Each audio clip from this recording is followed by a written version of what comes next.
Okay. Wait. I'll give it. Wait a few seconds because the first. All right, go ahead.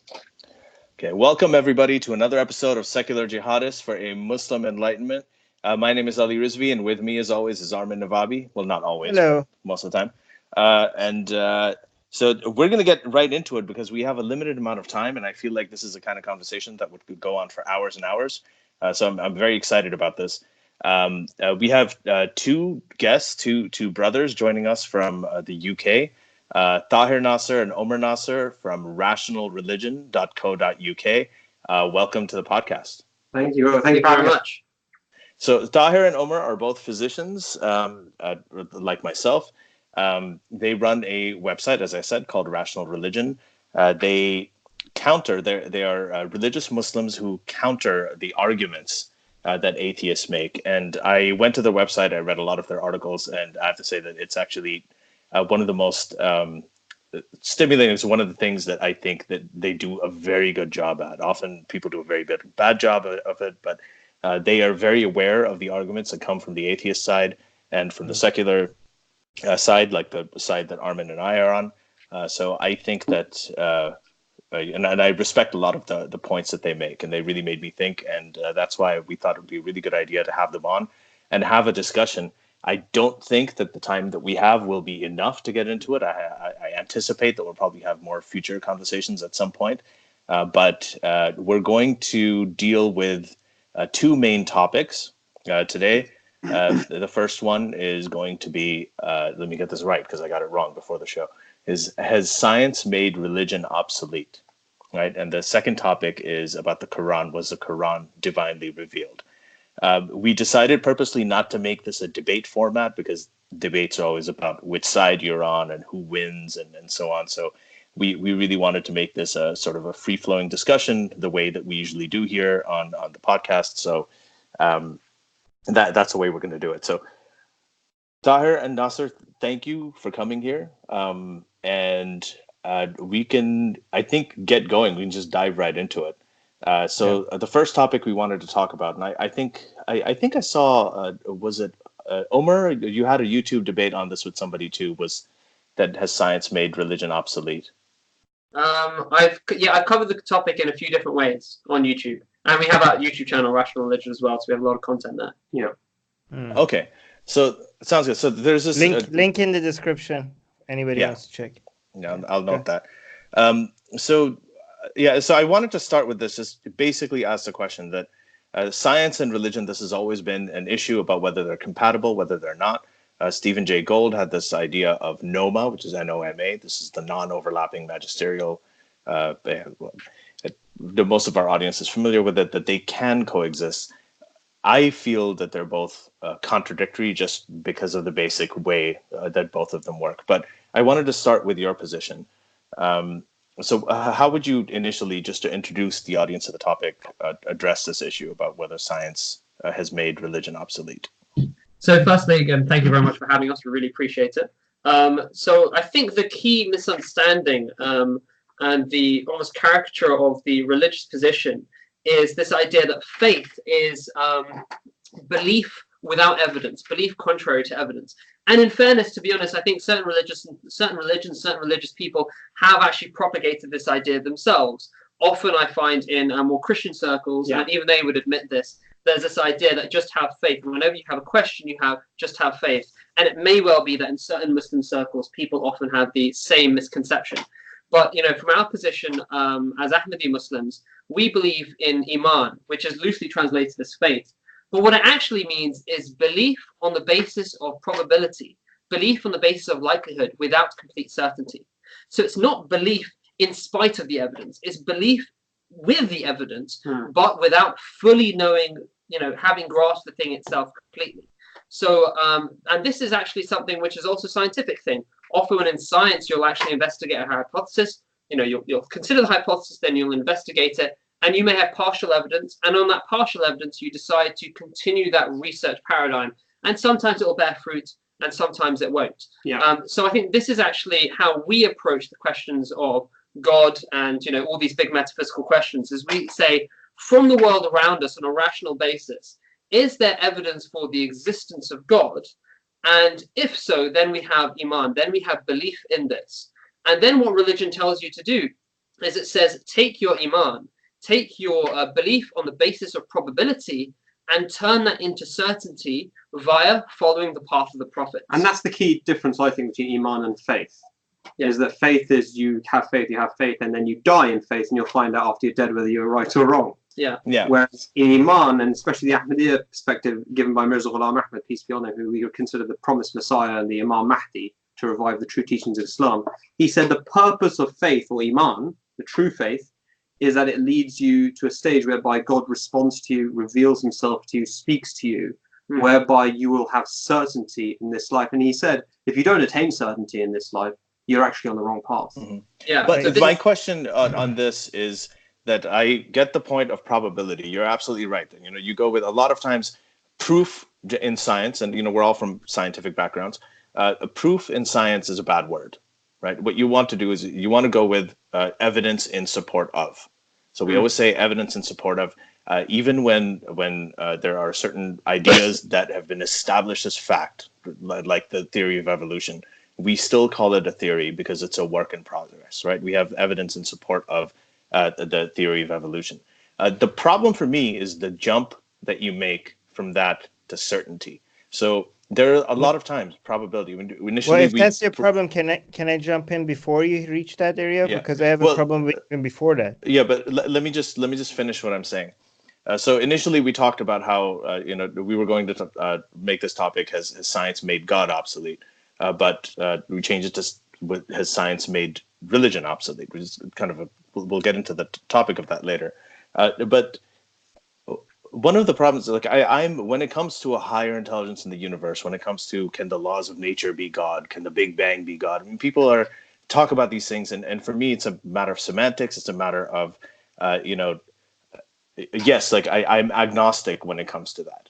I am actually agnostic. Okay. I'm only more atheistic when it comes to religion. For me, the problem is certainty. When you make that jump from the probability, evidence in support of, to absolute certainty that I have faith that this means that because I have this level of probability, that means that God is real. God wrote books. God blesses marriages. Allah, he told us, who to have sex with, who not to have sex with. He told us what we could eat and what not to eat.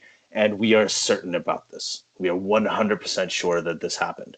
That jump is, to me, what sort of what your definition of faith, I wish more people had that definition of faith. But the vast majority of people who are religious, not just Muslim, but the vast majority of people who are religious, they think of faith as certainty. They don't just go with probability, but they actually make. Can I actually counter what Ali is saying? I disagree with Ali, and the second part, actually, I agree with you guys. We're off to a good start. This is great. Thank you, Armin. We'll just let you be. No, because at some point when something has a high enough probability, for practical reasons, you treat it as certain. Is that? And I think and I agree with you guys. I agree with you guys on the second part. I disagree with you guys on the first part. The first part, you're just describing science. You're just saying, what is Iman? Let's define it in a way that is, and the way you define it is like just a way of doing science. Like, we're looking for evidence before we assign probability in things based on the evidence that we find for it, and therefore science hasn't made religion obsolete. Well, that is just science. That is, you're describing science. What? So there are two things. I think we maybe didn't communicate. Perhaps we didn't get a concept fully across. We don't mean to say that you have faith and you trust, and therefore it becomes certainty because you really, really, really believe in it, right? There are cases of that. For example, if I said to you, "Who's your father?" most people will be able to say, "My father is X or Y," and you can ask, do you have any evidence for that? They have no evidence, like in terms of a genetic test, but they believed it all their life on the basis of trust in their mothers. In fact, all fathers believe who their children are on the basis of trust in their wives and girlfriends. So trust at a high level does become certainty, but that's not what we're talking about here. What we are talking about is that we believe that, so Mirza Ghulam Ahmad, the founder of the Ahmadi Muslim community, said that observation of nature and of the universe can only take you to the position of saying that God should exist. That there is a rational need for God. Right, that there is a rational need for God, or God should exist. To go to the stage of certainty, you have to literally be spoken to by God on an individual level, as an individual person. You need to have experienced communication from God. And he said that a religion that cannot lead you to the position whereby God actually communicates with you personally is actually a false religion. It's lost its way because it's no longer in contact with God. And he said, just last thing I'll say is that he said that there are all these books, like the Bible and the Qur'an, that say that God spoke to X, Y, and Z. Well, if God still exists, then why doesn't he speak today? It must be because there's something that's changed about you, not changed about God. So that's our concept of religion. Our concept of religion is not that you just have belief and it becomes certainty by your conviction. Okay, let's take all of that he said. How do you know any of that is true? Because we experience it. You experience what? On two levels, can I answer that? So, firstly is the level of divine scripture, for instance. So if you see in scripture or in the prophecies of someone who claims to be a prophet, you see things which you don't think could have been fulfilled by chance, statements which come true, or for instance, prophecies in the Holy Qur'an, then that on a scriptural level is a basis for a greater level of certainty. But then when it happens in your own life as well, and when you're, for instance, conveyed things by God and they come true, and this happens in a repeated way, then this itself becomes a foundation for your certainty. And that's what that is the Islamic concept. That's what it was from the time of Muhammad. That's what the Hazrat Mirza Ghulam Ahmad revived in this age, I believe. So you have two things to know. These are true prophecies that could not have, you're saying couldn't have been true, must be proves all of this, and also your own experience. Can you give us example for each one? Like your own, like sure. When you say, first your own experience, like what did you actually experience that made you... So personally, I don't personally want to put out my experiences because they're personal to me, and to be perfectly honest, it's not going to convince you anyway. So there's no point in me doing that. It's not for you, it's for me. We haven't been commissioned for that. We haven't been commissioned. I'm being commissioned by God to go around telling my personal experiences. I know that they delivered certainty myself, and I tell my close friends about it. But forgive me if I just don't want to open it up to the whole. No, that's fine. That's fine. The second thing I will say is that if you go online, for example, the founder of our community, the Ahmadi Muslim community, is led by a caliph, a caliph of peace, a peaceful man. Yeah. So you can find a text, a PDF online, published in 2005 or so, which says dreams and revelations foretelling the next caliph, the fifth caliphate of the Ahmadiyya community. And that is a compilation of, I'd say, probably about 100 to 150 people's personal experiences that they documented and wrote in, stating who God had told them was the next caliph in terms of the name, in terms of the person, in terms of many factors, and they range from true dreams to visions to verbal revelations while they're awake. And also, there's just the second part he asked is what's an example of a prophet? And there are many convert stories on our website, rationalreligion.co.uk, whereby people ask God for guidance, and they're people who live today. Their photos are on the thing. You can see their identity, and they had personal experience. You must know that we have examples like this for almost every religion, right? Right. So every main religion. Yeah, and the other thing is, I wanted to say, and we don't talk about. We don't what? Sorry, what? We don't deny that. Yeah. You don't deny those other religions? No. Okay. We can talk about that a bit. We haven't actually gone to the prophecies of scripture, but I don't know if Ali, you want to also. I wanted to just jump in and just say a couple of things to that. First of all, when we're talking about objectivity is something where multiple people can observe something and then they can come to the same conclusion. That is at the very sort of it's at the very heart of science, right? That's something that we can agree on. This is obviously what you're talking about when you're talking about personal experience. I mean, this is a kind of experience that you have. I'm not saying it's not legitimate. It's legitimate. That's how you feel, but it's not objective. So that's one thing that I think we all agree on. The second thing is, so the second thing to Armin's point is that these personal experiences that people feel, they're not just limited to religion. And you go different, they actually vary geographically. I think one of you, Tahir, you're a psychiatrist? Umar is. Umar is a psychiatrist. So when I did my psychiatry rotations in medical school, I remember I did my medical school in Pakistan. So in Pakistan, there were several Imam Mahdis in every psychiatry ward, several of them. And then, no, I'm being completely serious. And in addition to him, while they were there within the ward, because they used to congregate together, there were always a couple of them that were their sepe salar, which means, I think, chief, the army chief or something like that. So, and they genuinely believed it. These experiences were real. If you know, I mean, you know about schizophrenia, when people have these delusions actually, they feel very real. And even the definition of delusion, the very definition of delusion, has a disclaimer in it. It says a fixed false belief. Yeah. it's What a happens fixed with false one Mahdi belief. met another Mahdi? Yeah, I know. Yeah, I know. We'll get to that in a bit, maybe. But Okay. let me just say, it says it's a fixed false belief, but there's also a disclaimer, and in many definitions of it, that says that this is not. This excludes religious and cultural beliefs because they're so widespread, which is very telling. It shows that there's so much similarity between they're so sort of phenotypically or on the surface they're so similar that you actually need this disclaimer to separate the two. So this is the problem with using it, especially in a conversation like this, where you know that we obviously come from a different place than you in terms of the way that we think, to use that as a form of evidence in a way. I don't think you can use personal experience or who you feel is talking to you and who But he you're in didn't. communication Okay, with. to be fair to them, they didn't.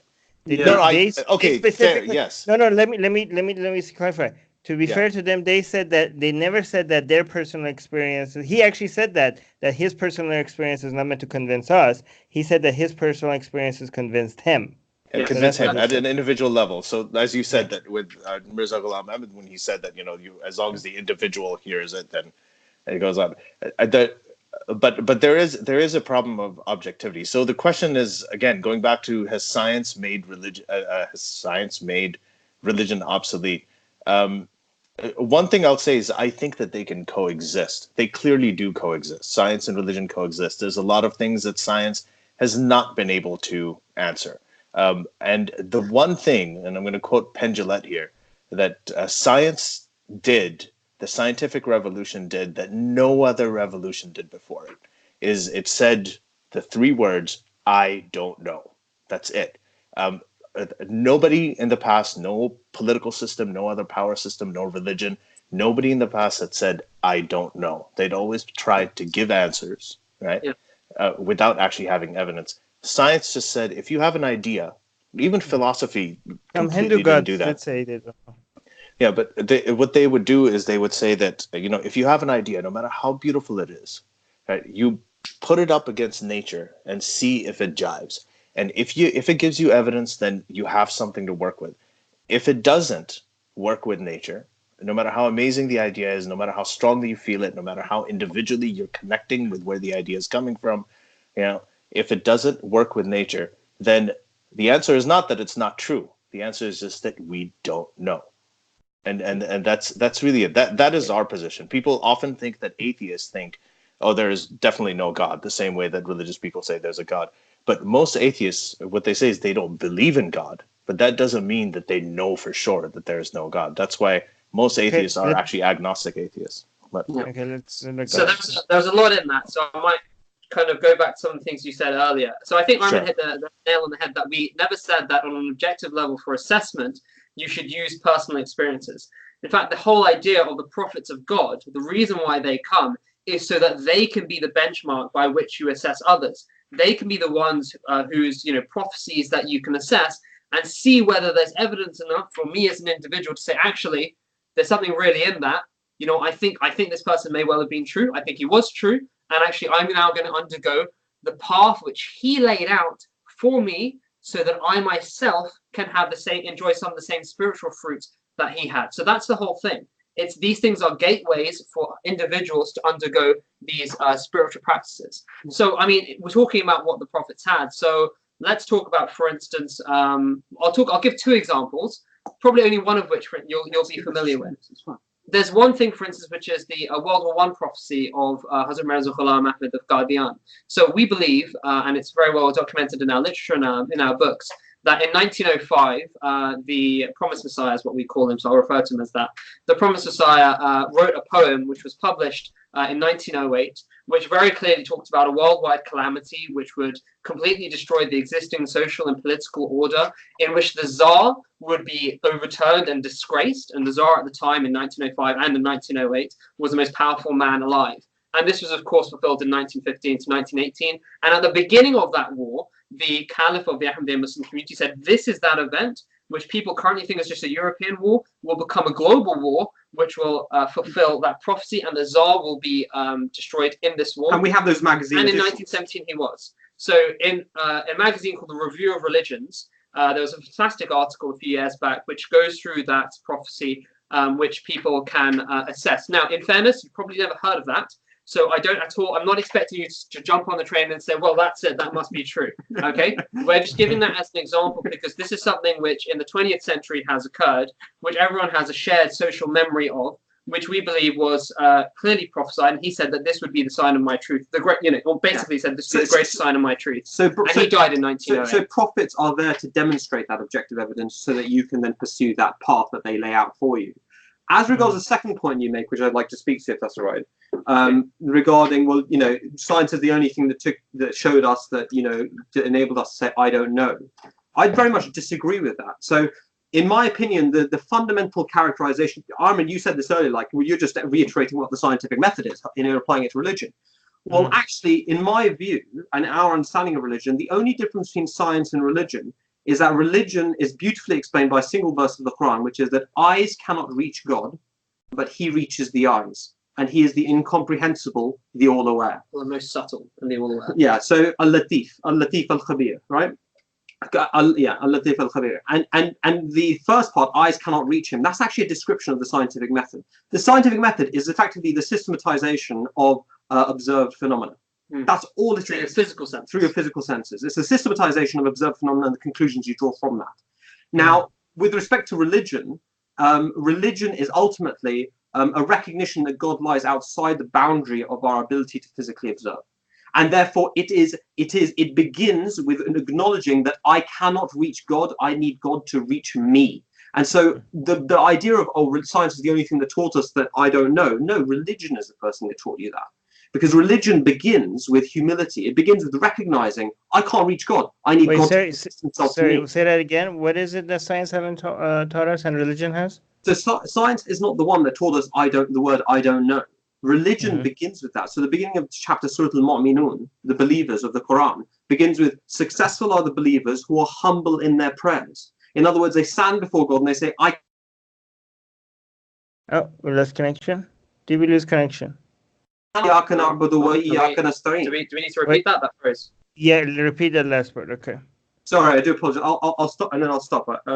So what I'm saying is that the basis of religion is actually humility and recognizing you cannot reach God of your own accord. And that's the key of Surah Fatiha, which is Iyaka na'budu wa iyaka nasta'in. Thee alone do we worship, and thee alone do we implore for help. We asking you to manifest yourself to us because we can't reach you. And then we detect God not through our physical senses, but through our spiritual senses. God then activates our soul and our spiritual awareness, and therefore we get a new form of evidence blossoming within us through revelation and similar phenomena. You do. No, Ali, Ali, you give essays, I give sentences. That's not fair. Essays are fine. This is what it is. I think you guys are gonna go totally, because this infighting is just gonna destroy us, Armin. It's fine. Everything I say, yeah. No, I'm kidding. No, but every podcast, damn it. This is good for you guys. We talk for a bit, please. But I do think, like, you guys take verses that don't necessarily mean specifically what you want it to mean, and you just decide that it means the things that you want them to mean. I mean, okay, like the verse that mentions, like, there's verse that might suggest some humility, right? Yeah, if I read it, like, yeah, okay, this verse does suggest humility, but humility doesn't necessarily mean that you have to say I don't know.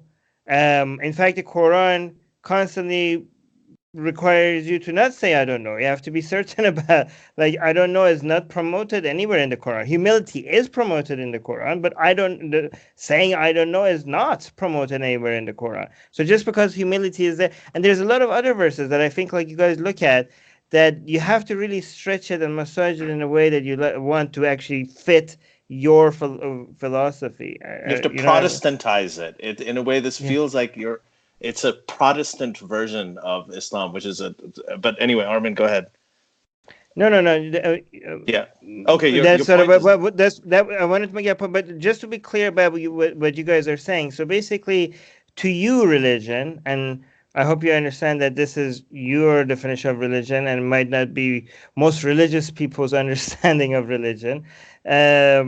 Is that so? You have the scientific method, like it starts with something that is basically the scientific method. You only go as far as what evidence can give you, and you increase your probability in believing in something based on evidence.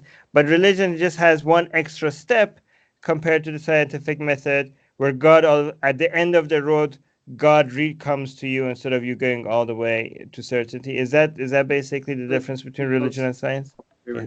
I'll give a really quick answer, and that's simply this: that not quite.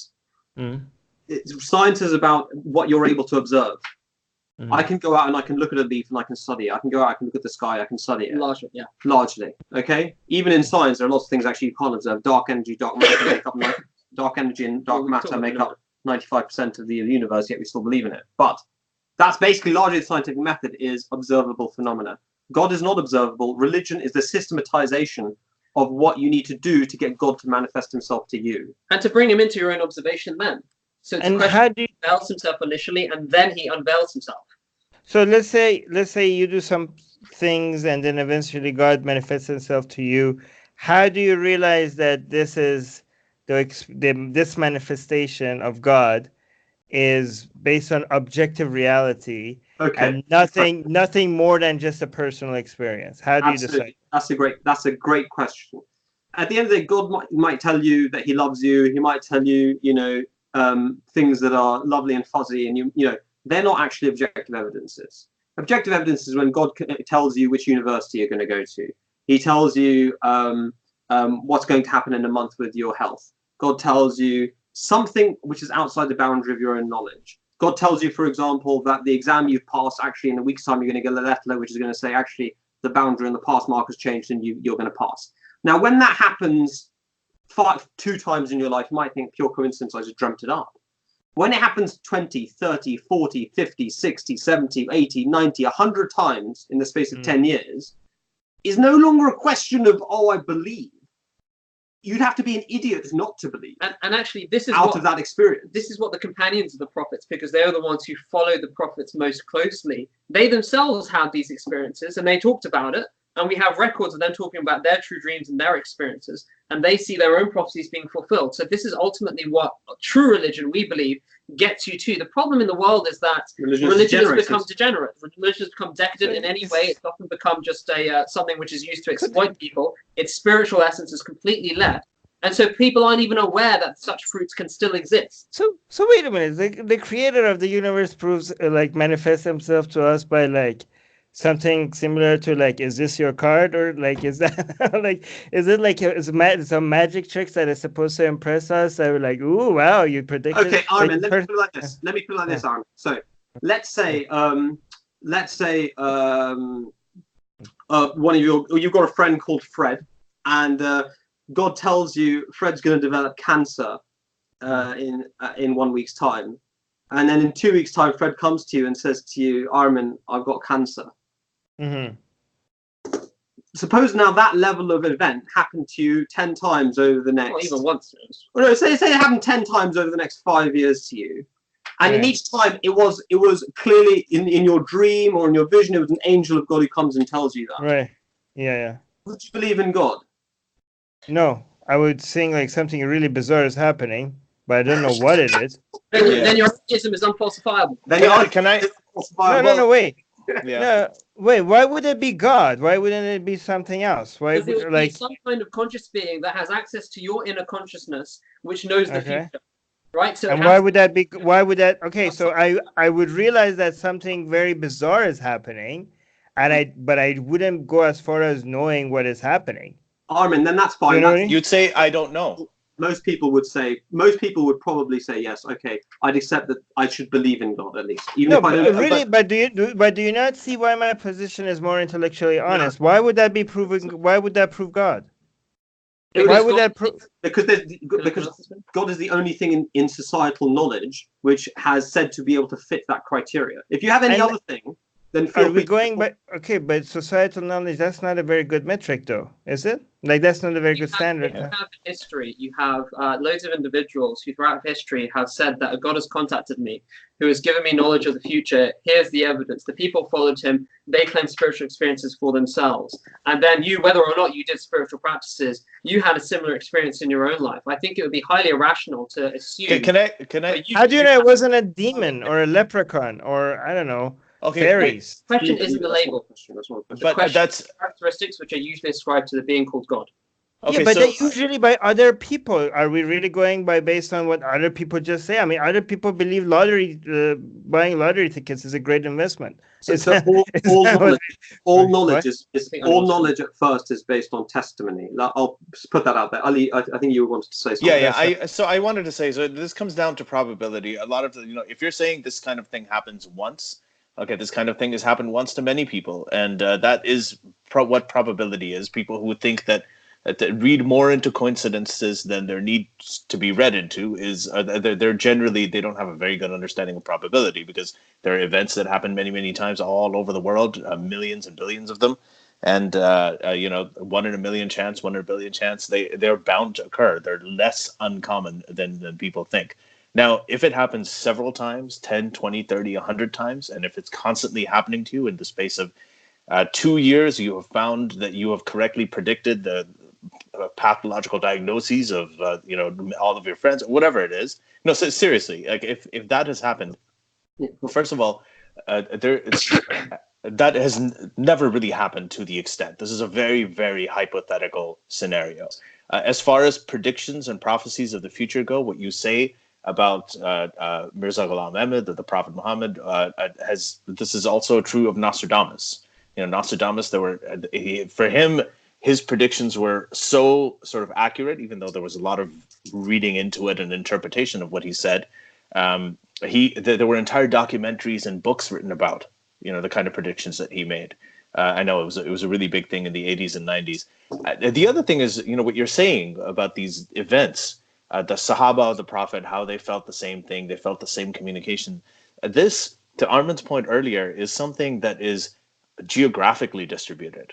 For people who came from the Middle East, for people like us who grew up in Islam, we hear these stories about the Muslims, but the Hindus, people who grew up there, they have an incredible amount of prophecies. I mean, I've seen this. We talked about how, the first plastic surgeon lived, in BC, and that's why, Ganesha's head, the elephant head, that's how it ended up with the multiple arms. These are serious things. Prime Minister Modi actually said this to a group of doctors. Well, you guys probably know, because so he actually said this to a bunch of physicians.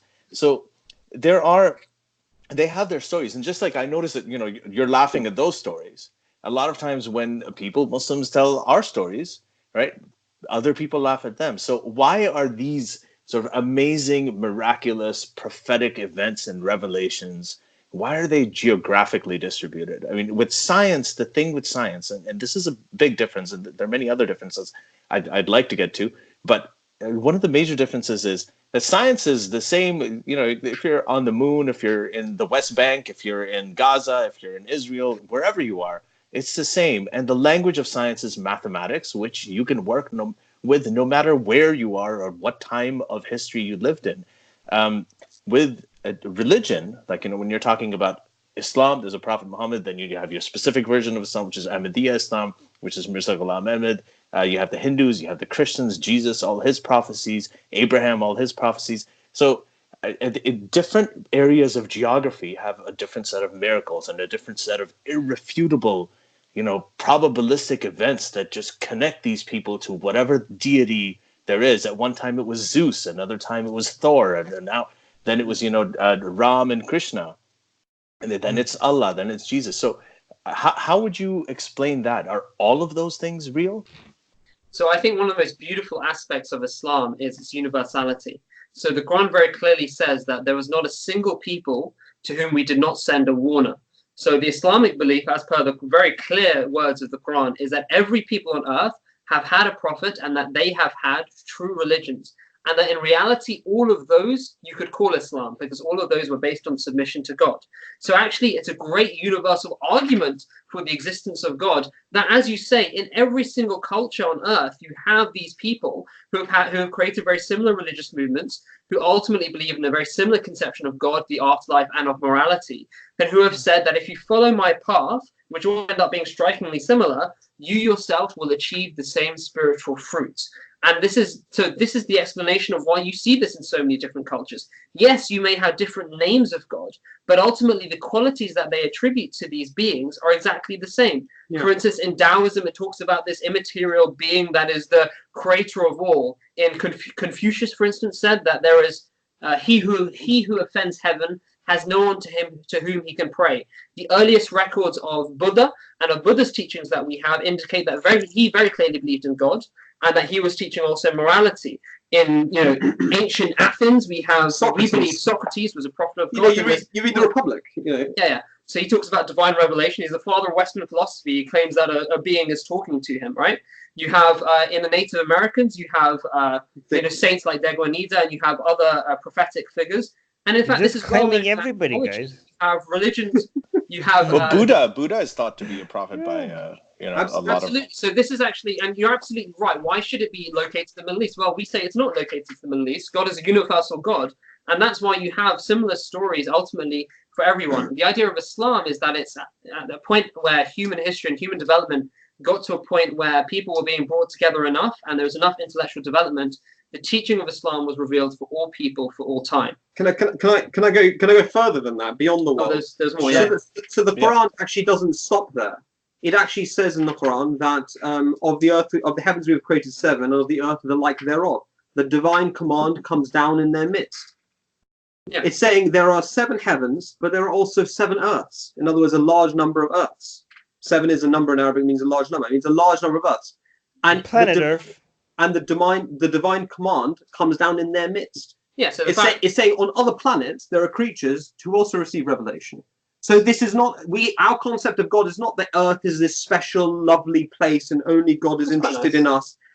Actually, we believe in an almost innumerable number of universes and an innumerable number of civilizations going back infinitely into the past to whom God speaks.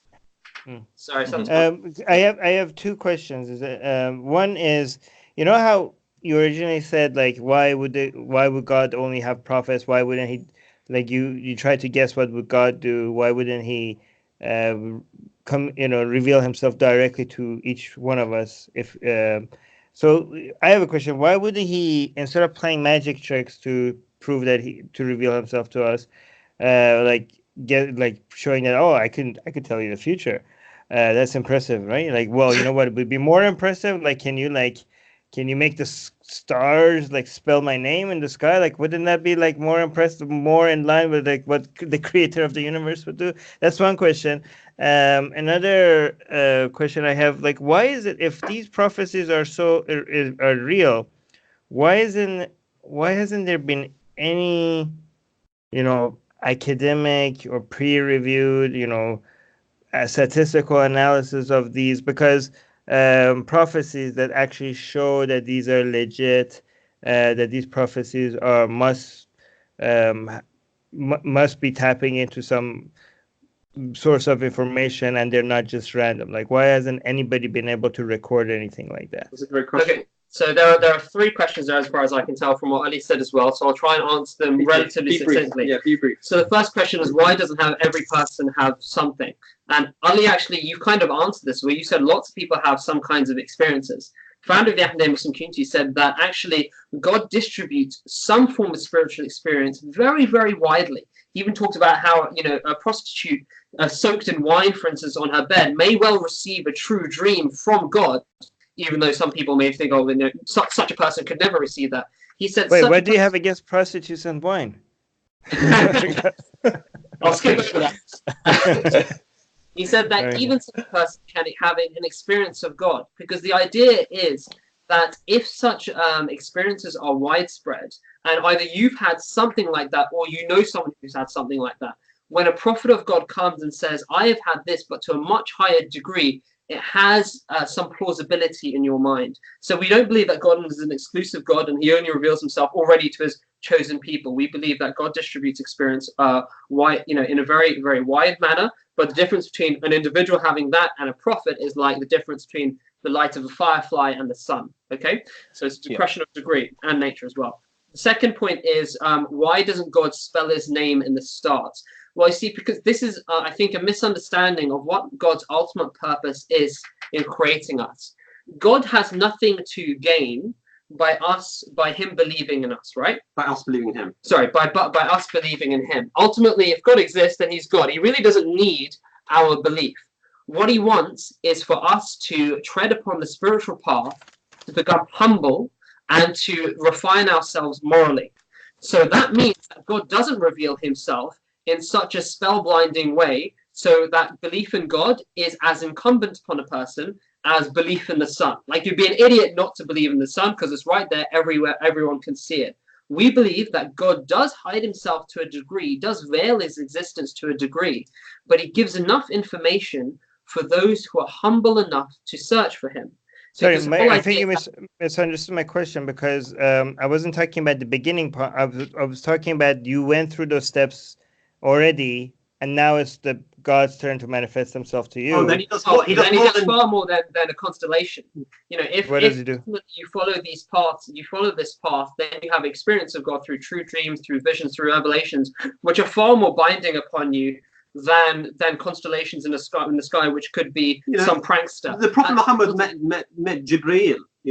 His companions met angels. So there's a reason why God does it this way and not the other way, because tricksters exist, because magicians exist. So if we see something in a very physical and material way, which is some kind of spectacle, we'll think it's a trickster or a magician. I was a magician myself. I used to do this stuff all the time when I was a teenager. Oh, but really? if God activates in yourself a capacity which you didn't even realize you have through spiritual experiences, then that for you is far more powerful. But what God wants is your humility and your moral refinement to continue upon that path, and that's why experiences happen in a graded way. As you ascend the ladder of certainty of God, you turn from faith to certainty. I want to very quickly come in with the prophecies thing. Ultimately, we believe that prophecies are quite robust, and it's up to individuals to decide whether they are robust. So, for instance, the World War I prophecy, various prophecies in the Holy Qur'an, which we've done some articles on. I'm sure we can maybe talk about them here, or maybe it's just a question of people look into them on our website.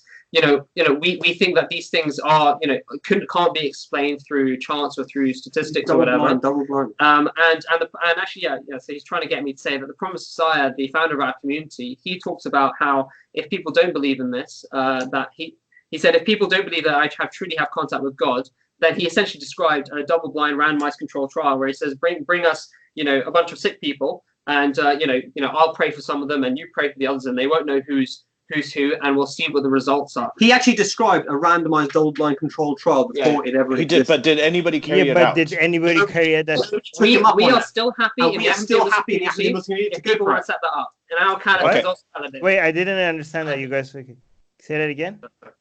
Our community is very happy to go through that. Okay, so there hasn't been any of this. So like all these things.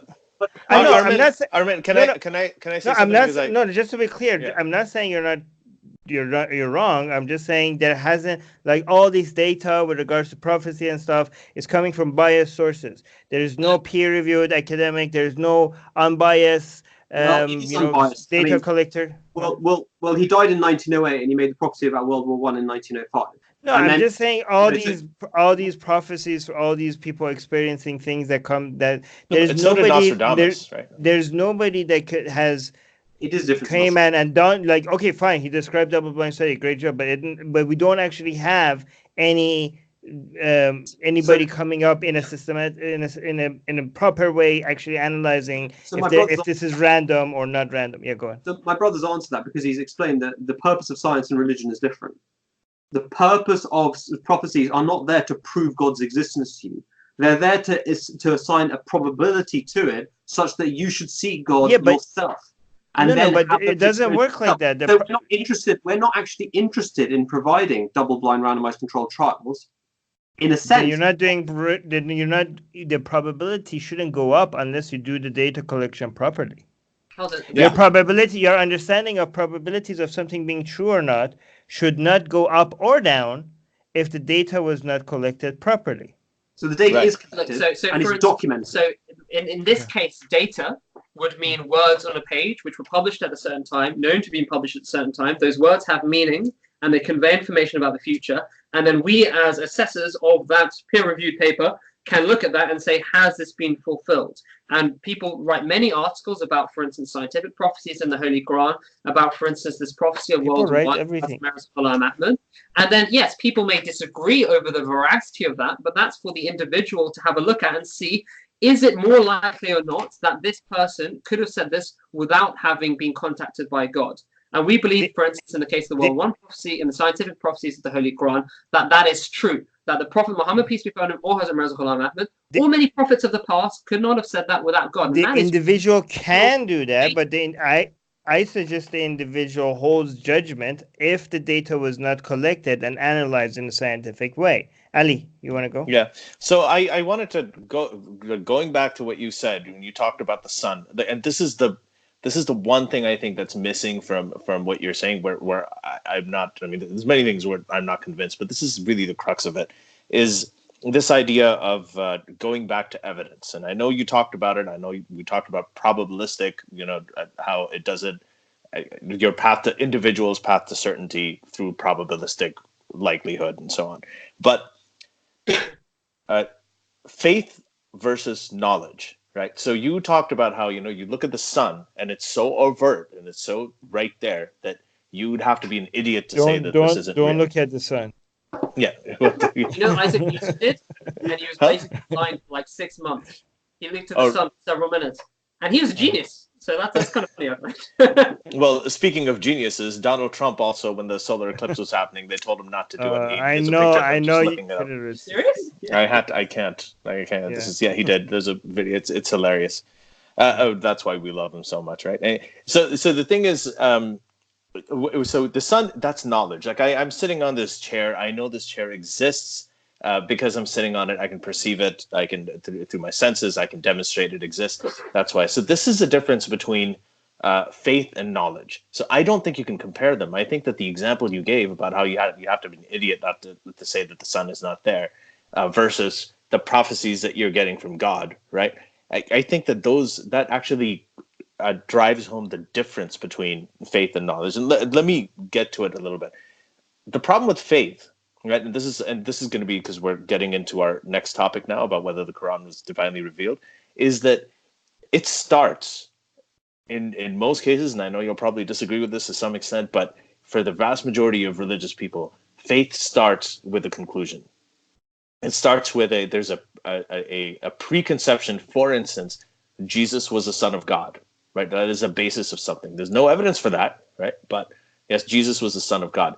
It starts with the Quran is a divinely revealed word of God, right? So those are the premises upon which faith is built. And then you go back and then you find evidence that supports that premise.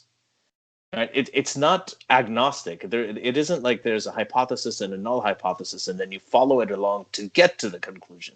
What you're doing with faith is you're starting with a kind of conclusion, then you're finding evidence that supports that conclusion, but that conclusion is immutable. And this is what the problem is, that you have when you have concepts like infallibility, like divinity, like immutability, that this is the perfect word of God, there's no error in it, the prophet was infallible, everything he said was correct, everything he did was correct, he's an example to emulate for all time, and I want to ask you a question on this. This to me is a basic difference between faith and evidence-based knowledge. Starting with a conclusion and then finding evidence to support it, versus starting with falsifiability, the idea that this could be wrong, hypothesis, null hypothesis, then following the evidence to an inference, right, that may or may not lead to a conclusion, which is what the scientific method is. So I think that both of those are completely antithetical to each other. Now, Armin and I, there are a lot of books, for example, that atheists quote all the time, whether it's from Epicurus or Bertrand Russell, Richard Dawkins, all these recent. But I will never claim that all of these books or all of these ideas are free of error. I will never say that. I'll always say that, you know, these are books that could be wrong. There are many things in it that could be wrong, but there's no book or no source of knowledge that I'll say, okay, this is 100% correct. Now, can you acknowledge, or will you acknowledge here, that the Quran, right, that there could be some error in it? Would you say that there could be some error in it? There's a probability that some of it could be wrong? So, you're putting the horse before the cart in some sense, I think. So you've raised a number of issues, and I'm just going to go through them quickly. Because I don't want to speak too long. Religion, first of all, is not the same as science, and you're trying to argue that why I think you have the misconception that we think religion is the same as science. We don't have that. Oh no, that's not what I meant. Just to clear that up, I don't think that you think that. I was just talking about the idea of how you're saying that knowledge gained through faith, versus knowledge gained through the scientific method. When you said the scientific method and religion are you were drawing the parallels. I'm disputing that. That's fine. At the end of the day, it doesn't matter, how you enter a house, whether the back door or the front door. The question is, have you entered the house?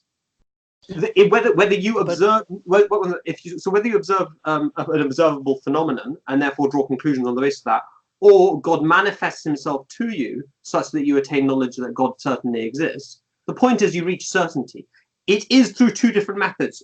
We agree. We assert it is through two different methods. They're different to one another. You've asked what's the difference. One of the questions you had was the first point you raised was that somebody there's no when you can't with respect to faith, there's no written evidence. Okay, well, there is written evidence. I could show you a book of all of the experiences I've had, right? Of when I have a true dream, or if I have a vision or a revelation, I'll write it down in the book, right? And then I'll wait for it to be fulfilled, and then I'll see it fulfilled. Okay, so that piece of paper with the writing on it and the date and my signature next to it is a piece of documentary evidence. That's the first thing I'll say. And that's what the prophets have. And that's what the prophets have. Thing. That's what religious scripture is, and that's what records of their prophecies is. Yeah. Whereas therefore the whole of humanity, we might be, something for our family and friends. But we're not talking about that we're not talking about documentary evidence, because anybody can write a piece of paper. We're talking about evidence, objective evidence that can be observed, like the kind of evidence that we talk about in the scientific method, right? Which is that we have evidence in support of a theory that squares with nature. We have natural evidence in the natural world. Yeah. So this scientific method is kind of, people use it too much, this phrase. All it fundamentally means is something that can be objectively verified and repeatable. That's all it means. Okay? That's all it means. For example, we've given you the example of the World War I prophecy. We've given you an example of, it wasn't it's not like World War I happened and then they retroactively attributed it to the prophecy. At the beginning of the war, the second Khalifa wrote in Review of Religions. You can look it up online. You can read the article saying this is the war in which this prophecy about the Tsar of Russia will be fulfilled. Right? It was prospective. It was not retrospective. Okay, so there are all these aspects, and he has many other prophecies like that. Trust and faith in science. You've made a bit of a deal about how we begin with a conclusion in religion. I would say you begin with a conclusion in science. So when I went to medical school, I sat in lectures and people gave me lectures and hours and hours and hours, as you did, I'm sure, as well, Ali, of people giving you conclusions. I did not go and verify those things. I didn't say, hold on a second, I'm not going to believe that T cells operate in this particular manner, or interleukin 5 deals with this, until I've done the experiment myself. You took all of it on trust. Different. That's different. Well, it's not, because it went through the scientific method once, and you accepted that it had gone through a scientific method, and you trusted in that, and then you. Religion is no different. No. I think it is different. I think it is different, because you said that when you enter a house, no matter how you enter the house, as long as you're in the house and you've gotten there, it's true. I don't think that's true. I know that's a kind of a spurious analogy there, because I could bring all these other elements into it, that the way that you enter, if you break and enter into it, if you do it, there's the purpose of why you're entering into it. There's so many different roads we can go down there, but I don't think that that's the same. When you're talking about the way that T cells function, and if I'm hearing a lecturer telling me about that lecturer is telling me, and I have the option to go and verify it, there are medicines that treat patients, right, that show how T cells work. There are papers that I've read that there are other peer reviewed journals for a reason. And yes, Of course, there's an element. We're not going to go and verify everything experimentally. But what we can do is we can take the findings of those, and this is how science works. And those, you build treatments, you build actions based upon those findings, and those actions play out and they reaffirm it. And individuals, when you treat patients, you reaffirm that every single time, right? To some extent. So when that happens over and over again, then there is an element of objectivity to it. That is very, very different, right? From saying, okay, if somebody else tells me something just because they've read a whole bunch about this or they had a certain experience, which, by the way, can be explained a lot by, there's a lot happening in neuroscience that explains many, many things. We talked about the definitions of delusions earlier and so on. There are mechanisms that explain all of these phenomena now, right?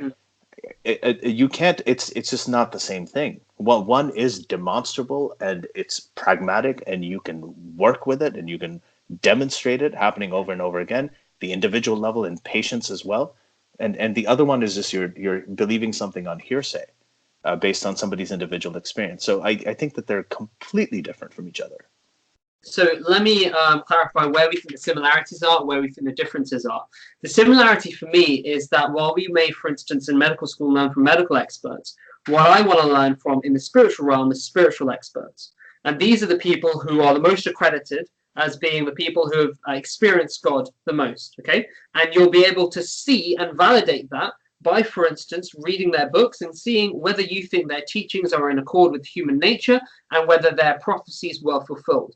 If I do that, then I can say, actually, I think this person is a spiritual expert to whom I should listen to and to whom I should learn from, right? And when I do that, then this person says to me, if you follow this path, you yourself will experience this. Then I think I would be a fool not to follow that path, because that is the method and that is the thing which he has laid out. Now, the difference between, for instance, between the scientific truth and what we call a spiritual truth is that in spirituality, the verification of that is determined on more hidden factors. So, for instance, you could have two people who look alike, and you could say, go and pray, for instance, and you will find God. But actually, the manner in which they pray and the humility with which they do that may affect the outcome. This is the story of Cain and Abel. Right. Whereas in medicine, if you say, go and find these T cells on this, on this pathology slide, then both of them will do it because it's not dependent upon their intrinsic human spiritual factors. And that's a big difference. That is the difference, but it's a difference for the individual, right? But that does not invalidate the premise that God exists or that God can be discovered. The only difference is that at the more objective level, we have things like prophecies that you can look at and determine, I think it's very likely that God exists. Now, people may still debate on that in the same way people may debate on whether there's good evidence for interleukin 13 affecting asthma or whatever it is, right? You can still have debates on that. There's nothing which is ultimately you have such a high level of certainty of. Even in science, there's very few things.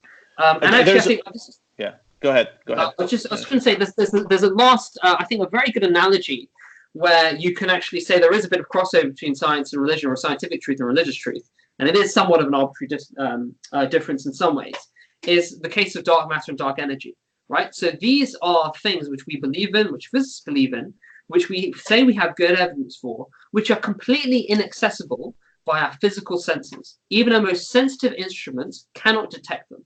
We have only said that dark matter exists and dark energy exists because of the influence that they have on the world around us. So with dark matter, we saw that the way that light was bending around certain galaxies and the mass of galaxies, we couldn't explain that without saying there is some entity there that has these characteristics, even though we cannot access this. With dark energy, we saw that the speed at which the universe was expanding and getting faster in expansion, we said there must be some kind of force which is pushing it outwards. Even to this day, we don't know what they are, and we cannot physically verify them. Yeah, but Armin, I got and they make up 95% of the universe. Yeah, and what we do, we then my apologies. Last point is go for it. We then go and we then seek empirical verification for that unseen entity. Well, that's what I do in the spiritual realm as well. Okay, so I just wanted, before Armin goes ahead, I want to respond to the earlier thing that you said about the spiritual consultant versus medical consultant, right? So this is sorry, I have to make this point. So there is an element of reproducibility also, in science, right? You have to be able to. This is a problem that we've seen in especially psychological studies, but overall in medicine, overall, generally there's a culture of publish or perish. People are publishing like crazy, and a lot of these studies are finding out. Well, not a lot of them, but many of them they're finding out they're not reproducible. And this is a very basic fundamental thing in science that even if you do an experiment, you're double blind, you're whatever the design is, and then you are unable to reproduce it, other people cannot reproduce it, right? Mm-hmm. Then that idea is going to die out. That idea is no longer going to be. We see this in nutrition all the time, but that's another really funny conversation we can have. No, they don't know what they're doing. But so reproducibility is a big issue. That means, but what does that mean? That means that you must be able to take findings, even of peer-reviewed objective experiments, and you have to be able to, other people around the world have to be able to demonstrate that those concepts work. And if they don't, right, then that eventually is something that'll be discarded. That is a very important part that does not happen when you have a spiritual consultant. So you can have a spiritual consultant, you can read their books, and then after that, if I take that, you're like, okay, Ali, you're an atheist. Now you go and try to implement these findings that our spiritual consultant had and do the same thing. And I'm sitting there with whatever, a bowl of water and a candle, whatever it is, and I'm unable to reproduce it. To me, something like that's going to become meaningless. I agree with you. Reproducibility is so important. Absolutely, it is. And this is exactly the thing that the Mirza Ghulam Ahmad, the Promised Messiah, wrote about. This is you're literally taking words out of his mouth. Actually, it's uncanny. So if you read his book, I'm beginning to like him now. If you read his book, at least partly.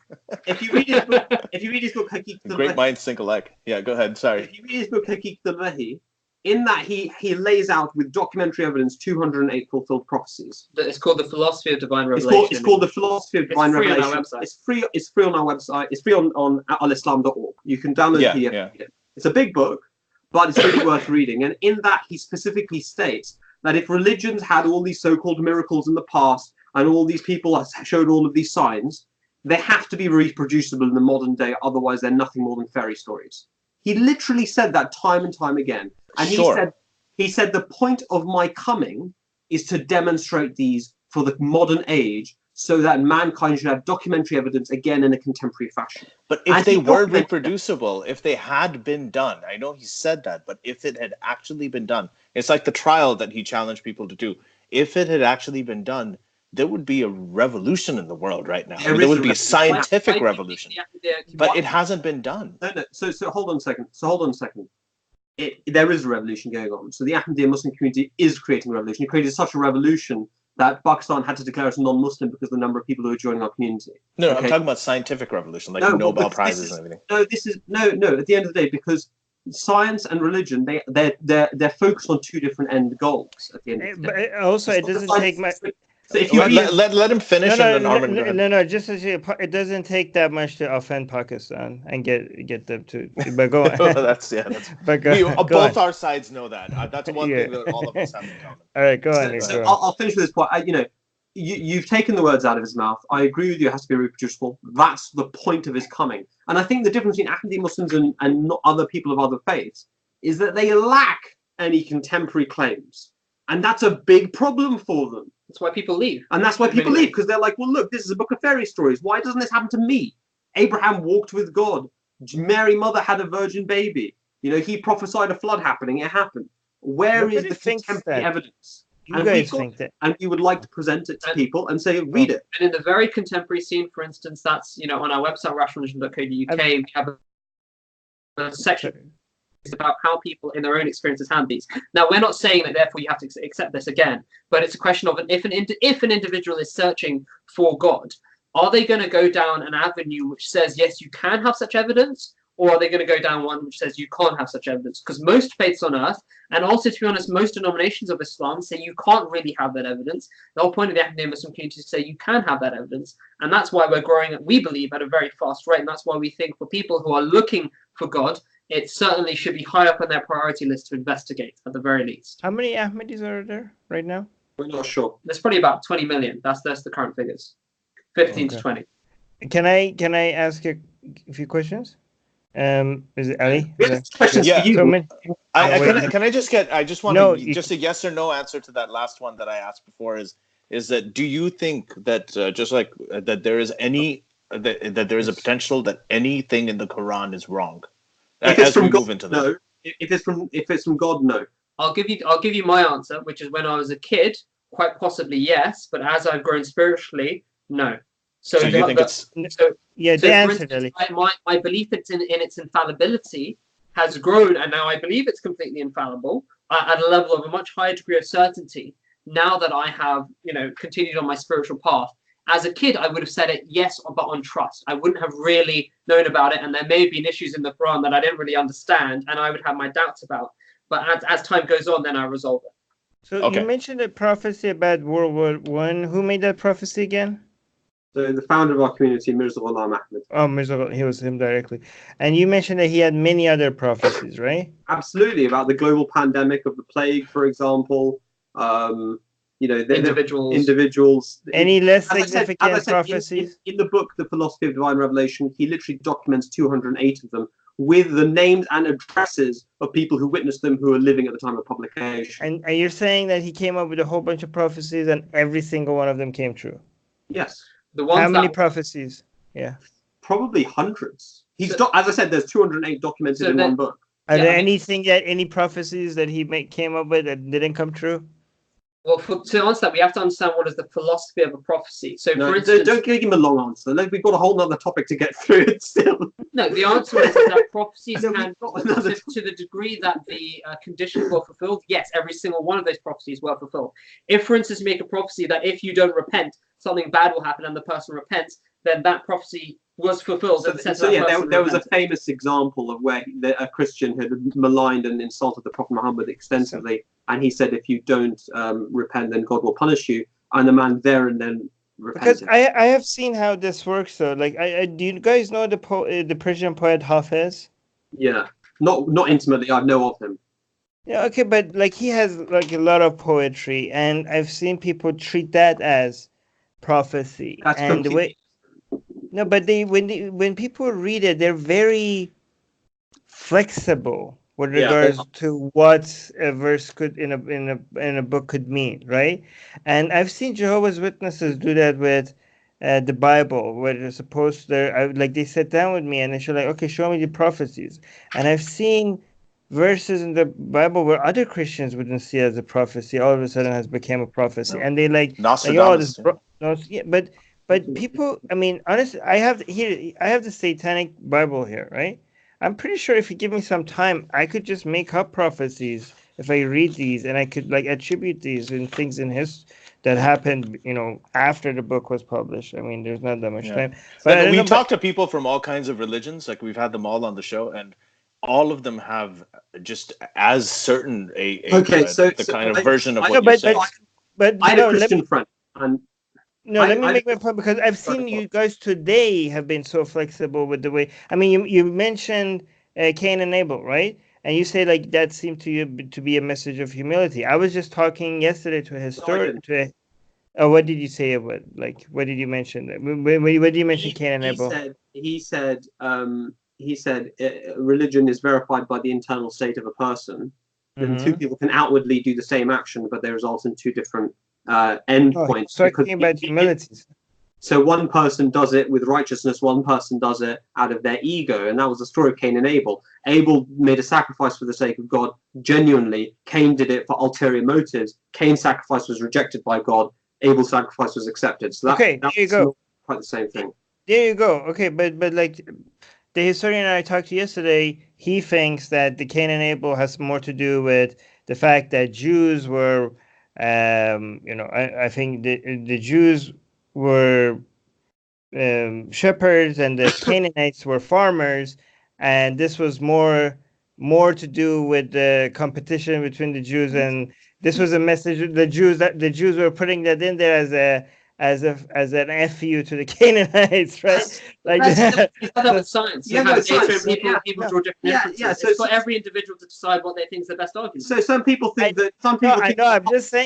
I'm just saying it's so easy to look at these verses, and if you already have a message that you want to get out of it, you will be able to get those messages out of the verses. On the other hand, also that's the same from the other perspective, which is that That- perhaps I'm- if yeah, you I have admit a bias towards not believing, then you'll also ignore the good evidence within the verses, and you'll try and find another way. Yep, I So agree. I agree. Can I speak? So to they the, cancel each other. Can I speak to the No, they point? don't. They make both are true. They don't cancel each other. Guys, we just have to avoid the crosstalk a little bit. I know this is tough, but because when we have the crosstalk, then we lose what some people are saying. But go ahead. So can I just say one thing? I mean, there are people who, in science, some people say myocardial infarction is an inflammatory process. Other people say it's an embolic event. Other people say there's discussion of aspects. For our audience, myocardial infarction is a heart attack. Yeah, sorry. But the point I want to say is that you talk about Christians and I agree with you. You know, I actually solidly agree with you. I mean, I had a Christian friend who said to me that God revealed to him that he should go to this university or so. I said to him, "Oh boy, that's a pretty serious matter." I said, "So what did God say?" And he goes, "Oh well, he didn't say anything, but I felt extremely strongly that God wanted me to do this thing." And I said to him, "That is not revelation." I said to him, "That is an inner psychological phenomenon you're going through." Now, to give you an example, I had an experience which I wouldn't even mind telling you guys offline, to be perfectly frank. No problem with that. As in we're not recorded. I had an experience when my brother woke me up for Fajr about 10 years ago now. Okay, when I was about 19. He woke me up for the early morning prayer, and I had some form of an experience which was witnessed by him and which I didn't even recognize at the time as an experience. And he then reminded me later in the day as to what had happened.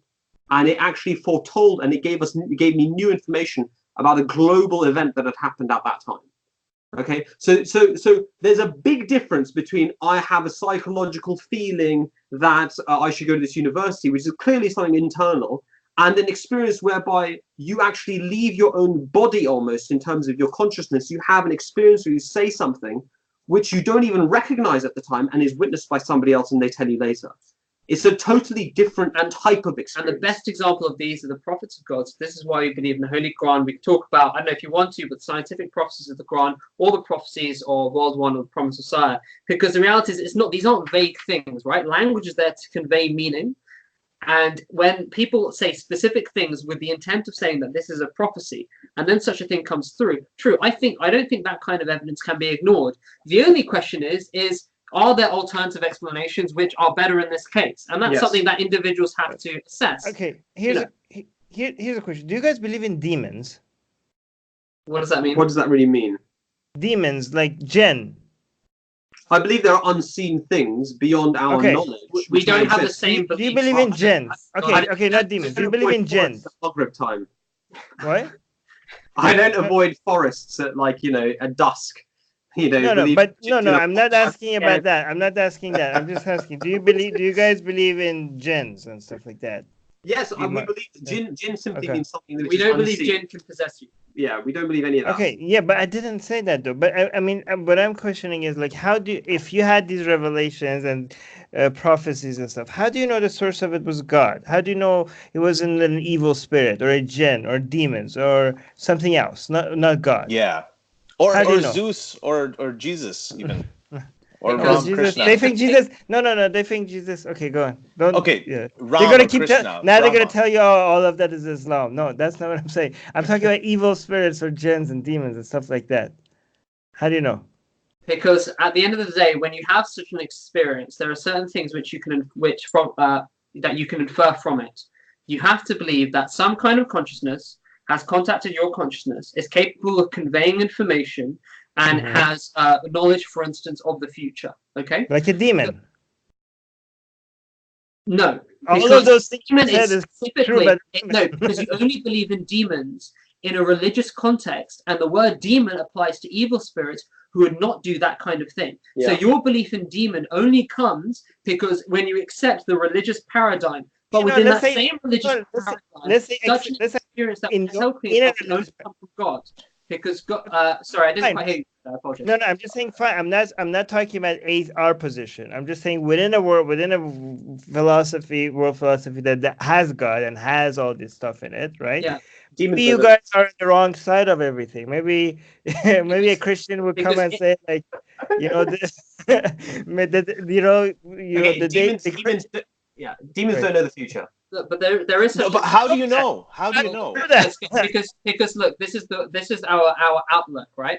Our outlook is that we believe in this religious system because, for instance, we have assessed the prophecies of a man of God who said, God has contacted me, right? So I believe that he is true, and the information that he is being given, Prophet Muhammad, peace be upon him in this case, is completely true. Then he teaches me a religious system in which he says such information is from God. And the only thing that Satan, for instance, can reveal, which you describe as demons, will be things which are extremely corrupted and have a very different nature. So we believe that satanic revelation is real and people can experience it, but the prophets have also talked about how the character of that revelation is completely different to the revelation that has been given by angels. Wait, So but that's why I believe that such a revelation. If Muhammad Armin, let him finish. no, no, Let, no, let no, no. If Muhammad couldn't tell the difference, how could you guys tell the difference? We don't accept that Are you narration. talking about the satanic revelations thing? Oh, you guys don't accept that. Okay. No, Okay. we think interesting. it's There's clearly, no historical evidence clearly for that. rubbish. Oh, Okay. clearly. Oh, no, but Okay, like, so yeah, go just to ahead. be clear, like a Christian, for example, would say, the devil is the greatest of all deceivers, right? So all these stuff you could say might be, they were like, you guys obviously are not Christian, so you guys are on the side of the devil. And all this stuff, all these revelation experiences that you have had is because of demonic forces. And you might think it's from God. And the reason why you think it's from God is because the devil is the greatest of all deceivers. How would you counter that? Because if such a system were to exist, then one would not know whether you're following God and the devil. Therefore, we don't believe that that's the system God has created, and that's the Islamic perspective on that. The Christians can believe what they want, but that's not what we believe. I But know what we're doing is everybody can so believe what they would. Yeah, go we ahead. we don't have a because we're talking about what demons can do and what demons can't do, what jinn can do and what jinn can do. Like we have already started ascribing. I mean, to me this really feels. You got to think about it from my perspective, right? So I'm just asking you to step in my shoes. I'm listening to this. We are we're talking about demons. And we have rules and beliefs about what they can do and what they cannot do. Well, this is what they're like. I mean, to me, this sounds really bizarre. How do we know whether a demon exactly? It does sound bizarre to you, and I would respectfully point out that it was Armin who brought up the issue of demons. No. Okay, Wait, jinn. yeah, But yeah. for me, Yeah. a jinn, angel, demons, all of these sort of supernatural beings are. Of course, Yeah. of course, they course. are supernatural to you. Of course, they are things which you regard as pure superstition and made up fairy stories. But that's because you had no experience of having met an angel. You have no experience of having spoken to Satan. You have no experience of such experiences whereby the existence. I have, and so let me tell you, not what you're saying, but I have with the incident that you described, where you foretold like a major global event. No, I didn't. have- I didn't foretell anything like that. Not foretell, but the incident that the audience heard. When your brother woke you up, and it turned out that it. So I have actually had those experiences growing up. I think most of us have. I mean, there are times when I heard actually I play music and I heard a melody that I remember in my dream, and I went to band class and we were someone was it was just a coincidence. It's hard to describe, but that same melody resurfaced, and I was convinced that this had to be something beyond what's natural. And this is the thing. I think when you talk about the personal experiences where you have that you've connected or you felt like this could not be explained by just normal natural phenomena. I have had experiences like that. Armin has. Most atheists I talk to have had those experiences as well. Those kinds of things where they just completely stun them. Like, how could this be? The only difference is the way that we interpreted them. For me, I mean, these are not experiences I've had. To me, they can be explained by probability. Right. I don't, even though it's really, really hard to, that's the nature of coincidences. That's very, very hard to accept that this could just be probability, but that's the way the probability works. So it's just a matter of how we interpret these kinds of experiences. That's really all it is. I fully agree with you, and I said that myself, that if you have these once or twice, and quite frankly, even if 5 times over the course of a decade, Depends on the nature as well. you may chalk and if you're a skeptical kind of person, you may chalk it down to probability, coincidence. As I said, if it's happened to you 60 times before you're 20 years of age, and you've written them, and they're specific to their words. They're not a feeling. It's not a melody. It's a communication. It's a meaningful thing. Okay, Right. that happens 60 times before you're 20 years old. Okay, then you have to at the end of the day ask some serious questions to yourself. But the reality is not about it's not about a specific number of experiences or whatever it is. It's about what is ultimately convincing to the person. Because God may also know what is ultimately convincing for a specific person. People may have different levels of thresholds. The question is, are you making the spiritual effort, enough spiritual effort to justify, God having some kind of contact with you? And at the beginning, your experiences may be a little bit vague. They may be a little bit. Could it be coincidence? You think, I don't think it's coincidence, but I guess it could be. The whole point is that God gives you such experiences so that on the basis of your humility and in your thinking well of the prophets of God and thinking well of what you've received in religious teachings, that you go forward. Instead of taking the thing which you think is improbable, that it is just a coincidence, and saying, well, therefore I'm not going to do anything else. It's meant to incentivize. I think what Tahir said, at the end is, I think, hopefully something both of us can actually agree on, is that you said that if this happens several times, you have to ask some serious questions. And I agree with that. I think both of us, we do that. We ask serious questions. It's just a matter of that the answers that we come up with, they're different. But there's a key difference, may I suggest, is that while that he says that in the context of you are making the spiritual effort and you're going down that path. Yeah. Whereas if you expect that to happen to you without making the spiritual effort, without going down that path, then you can be waiting your entire lifetime. Okay, so I wanted to move on to the next topic because we've actually spent a lot of time on this, and we have kind of touched on the next topic too. So we have about 20 minutes. Right. I have another topic I want to bring up as well at some point. Yeah. So, but Armin, can we just go on to, because I really, really want to talk about this. Yeah. No. After this topic, yeah. I'm just saying, please leave some room for this other topic. Okay. So we'll do that. We have. Okay. So let's see what we can squeeze in the next 20, 25 minutes, if that's okay with you guys. Because I could talk about this with you guys forever. I'm having a lot of fun doing this. I'm really enjoying it. Yeah. So absolutely. Yeah. So the Quran, it was a Quran divinely revealed, and I want to start with this. So I asked you that question, whether you think it has an error, and you said no, and that's fine. So we're on different sides of that already, which is fine. I wanted to talk about actually one of the best articles on your site, I have to say, and I did disagree with a lot of it, but I think that you addressed it in a very good way. And the article is. Alhamdulillah. The article is again on rationalreligion.co.uk, and I think that all atheists should go ahead and they should read this and respond to it and engage in this discussion because it's long overdue. It's called Big Bang Cosmology in the Quran, a response to atheist objections. So here, what you have done is you've talked about the beginnings of the universe, how the universe started. You've talked about how you've acknowledged the current science there is with the Big Bang theory, what the different scientific theories say about it, and then you've gone on to talk about some Quranic verses, right? Specifically, the verse, I think is verse 2130, which in Ahmadiyya Psalm would be 2131, which talks about how the universe, everything was one mass before, and then it was cloven asunder. Right? And the heavens and the earth specifically were one mass, and it was cloven asunder later on, which is widely cited by many people and many Muslims to be a evidence for the Big Bang in the Quran. So let's start with you. Can you start with your basic idea about this? About if you could summarize what's in the article just for the audience. Okay, so obviously it's a 2,000 or 3,000 word article. I can't do justice to it in a few sentences, but the verse says, as you said, do not the disbelievers see that the heavens and the earth were a ratak, which means we translate as a closed up mass, and then we clove it asunder. Okay, and from water we made every living thing. So that's the verse, and that's our translation of it, and we justify that translation of it in the text of the article.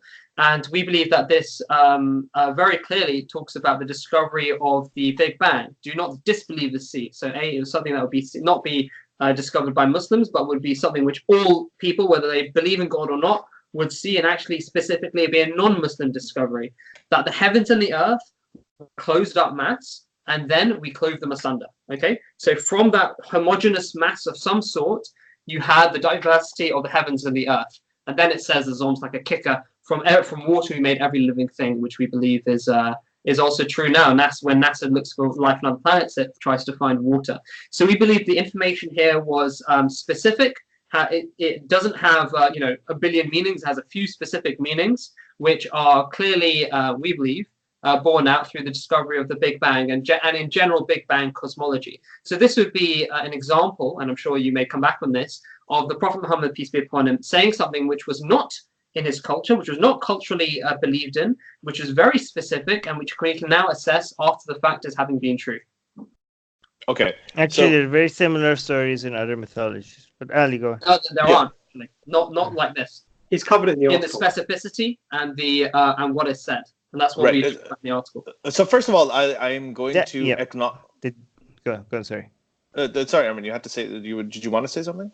No, I just say there are some details about it that is different, but there are some general themes about it that is very similar to other. Obviously, all the go on, Ali. Sorry. But I have to say, so I'm going to acknowledge something. Back when I was a believer, right, and especially I was probably a believer who was more open and more liberal. So I would look at a lot of the things in the Quran very metaphorically and very liberally and very flexibly to make it mean what I wanted to.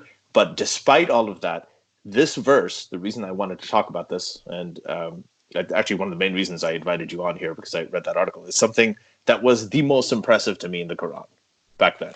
And it still kind of is, right? Like I think that you're right about the specificity. It says, there's a closed-up mass. I don't dispute the translation. I think that it's fine. That it was the heavens and the earth were combined, and they were cloven asunder, and every living thing is created out of the water. And I remember reading Maurice Buchal's book. I don't know if you've read that, about the Quran and science, or Islam and science, and being very impressed about the ideas of, potentially at how evolution, it contradicts Christianity and the Christian mythology, but it doesn't do that with Islam. With Islam, it can actually be compatible.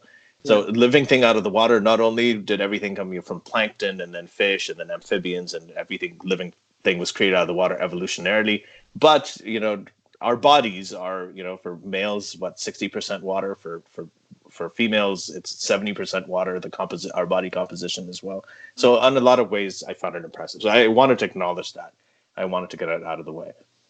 So, first of all, there is this argument, like heavens and the earth. Obviously, the earth wasn't part of it. You've acknowledged this in your article, and you've also rebutted it, or you've tried to rebut it, in my opinion, that it wasn't the heavens and the earth that were combined together in that first massive singularity that was the Big Bang. It was the earth came about billions of years later. The universe is 13.8 billion years old. The earth's about 4.5 billion years old. So obviously that time in the middle before the earth formed is a big difference.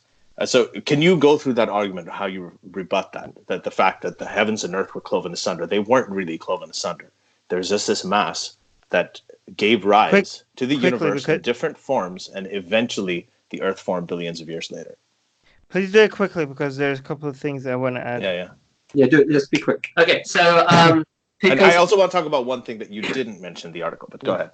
Okay, sure. Yeah. So so if I've understood you correctly, you're saying the heavens and the earth weren't literally like collapsed in themselves; they weren't combined. So I would say the whole import... No, they were. It's just that the earth wasn't... There was no such thing as the earth. It wasn't the... Yeah, the earth and the heaven were not together and cloven asunder. Right? I think that misses, in my opinion, the whole point of the verse. The whole point of the verse is saying that everything that you can see was once one thing. Right? So necessarily, all the diversity of the heavens and and the whole earth was once one thing, and then God exposed or brought about the potentiality of that one thing and turned it into the diversity of the cosmos that we see today, which includes the earth. And in fact, that is proven in a way by the verses in chapter 41 of Hamim al-Sajda, where it talks about the creation of the heavens and the creation and the development of the earth then. So that's something which to be honest, I don't fully agree with the objection, in the sense that the whole idea is that it was a ratak, it was a closed up mass, it was one thing, and then God says that He opened them out. So I feel like the answer is in the verse itself very clearly. But maybe I'm misunderstanding what you're saying. Well, let me give you a parallel. So if I said that when you have an embryo, or you have the single cell, the zygote, right? The sperm egg combined form the zygote. So if I said that the zygote and the liver were once a combined mass, and then they were cloven asunder, right? And now you have the liver, and then you have all of this huge other human being. Forget, there's ways that you can say, okay, that makes sense, because eventually those cells differentiated and one of them became a liver cell, and then you had liver cells. You could say that, but isn't there a better way? If you are the creator of the universe and you're giving a divine revelation, isn't there a better way to explain that? Why would you explain it in such a Can I get back on that? Can I come back on that? There isn't, and the zygote and the liver is not a fair analogy, because you're not making the zygote and the liver. So the analogy we give in the whereas God is creating the universe. So the analogy we give in the article, Umar gives in the article, is that of a person who's baking a cake, right? So if you see somebody who's baking a cake and they're putting eggs and flour together, right, and you ask them, what are you doing? They'll say, I'm baking a cake, right? Or I'm making cupcakes. Now the cupcakes don't exist yet. It's a potential within the batter, right? So, but you still refer to it as existing. And if you were to knock out of their hand and all of the batter goes on the floor, they would scream at you and they'd say, you've ruined my cupcakes. The cupcakes don't yet exist. Right. And so actually it's a teleological way of speaking. What that means is it's intention driven. It shows that the person had a pre-existing concept of what the end result of that closed up mass would ultimately be. And there's no way of saying that, because what we see is the heavens above us and the earth. So God is saying everything that you can see, which is the idiom here, was once one thing, a ratak. This is funny because the analogies where they align, the one that I gave, the one that you do, is in the pro-life debate. The pro-life people, that's what they say. It's like, you're baking a cake. Right. And then I was talking about gametes and I was talking about zygote. Really? So it's interesting. But I actually think that the zygote is a better analogy, because the analogy, the part of the analogy I'm talking about is not the one about whether it was created. And we're going to get to that in a bit, right? But really, we're running out of time and you're not leaving anything for me. Armin, we will get to you, but this is a very important part of it. I want to have this conversation. This is actually one of the main reasons I did this. So it'll take some time, but we'll get to it. So, but that is a better thing, because in the cake there isn't any element of cloven asunder, and that's what I want to get to. When you're talking about an infallible scripture, you're saying that all of it has to be true. If there is one little thing in it that's false, then it can't necessarily, that's demonstrably false, then it cannot be divine, right? So here there's a cloven asunder part. That part doesn't really come clearly in the cake analogy, but it does in that. If I said, again, that the liver and the embryo were once one mass and then later they separated, that wouldn't be accurate. And even if you could stretch it out to be accurate, you could interpret it as accurate, then there's just so many better ways to say it. Do you think that this is a question, do you think that this could have been said in a better way instead of the heavens and earth? Do you think that God could have come up with a clearer way to say it? Okay. I don't think he could, because the word ratak actually puts to rest all of these objections, because the verse is saying that these things were a ratak, and the meaning of ratak is something which is seamless, something which is homogeneous, right? So the whole point, and it's a singular thing, ratkan is the word used, right? And the secondary meaning of that is also absolute darkness. So God is saying, necessarily, the whole import of the verse is that the diversity that you see was once a uniformity, which is referred to as ratkan, which is a homogeneous mass of some sort, which also has the connotation of darkness, and then God clove it asunder.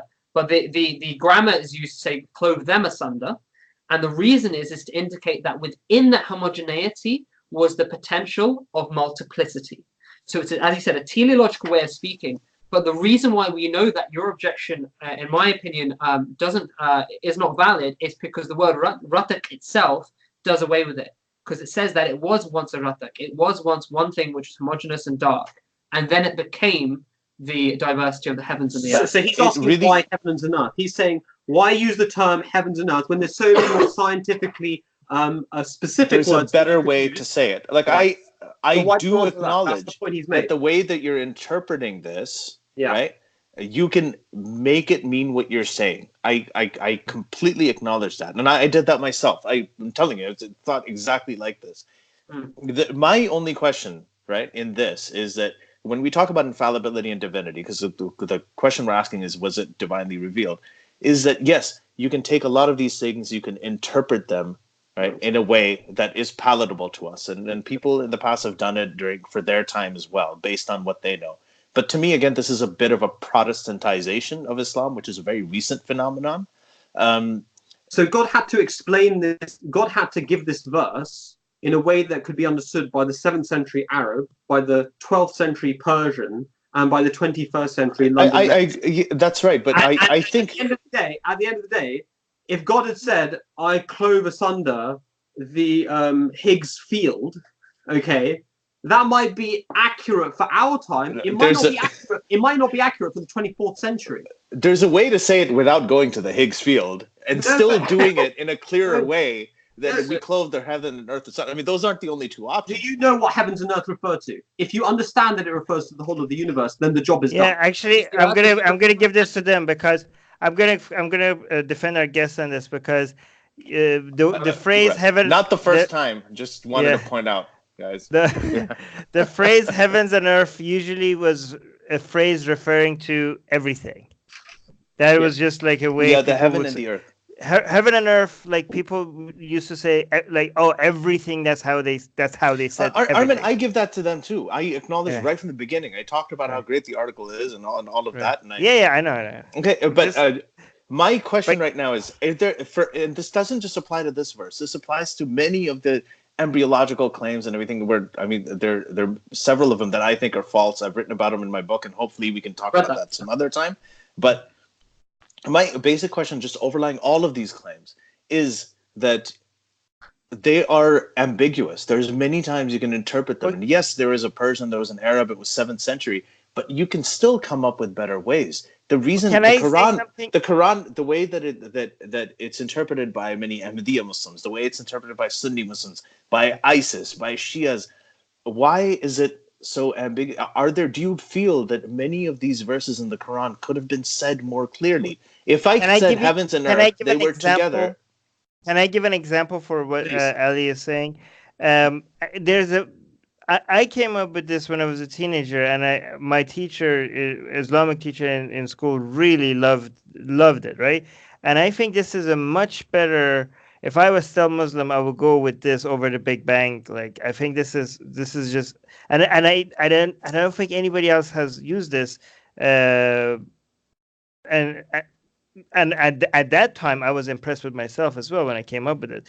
I looked at Noah's Ark story, and I told everybody, look, this is clearly about the creation of the first cell in the primordial soup, because Noah's Ark is like a capsule that contains the RNA, or the genetic material within it. All the animals in the ship represent the information where all the animals eventually came from. That's right? Great, Armin. I never thought of it. I know that you guys are thinking the same thing.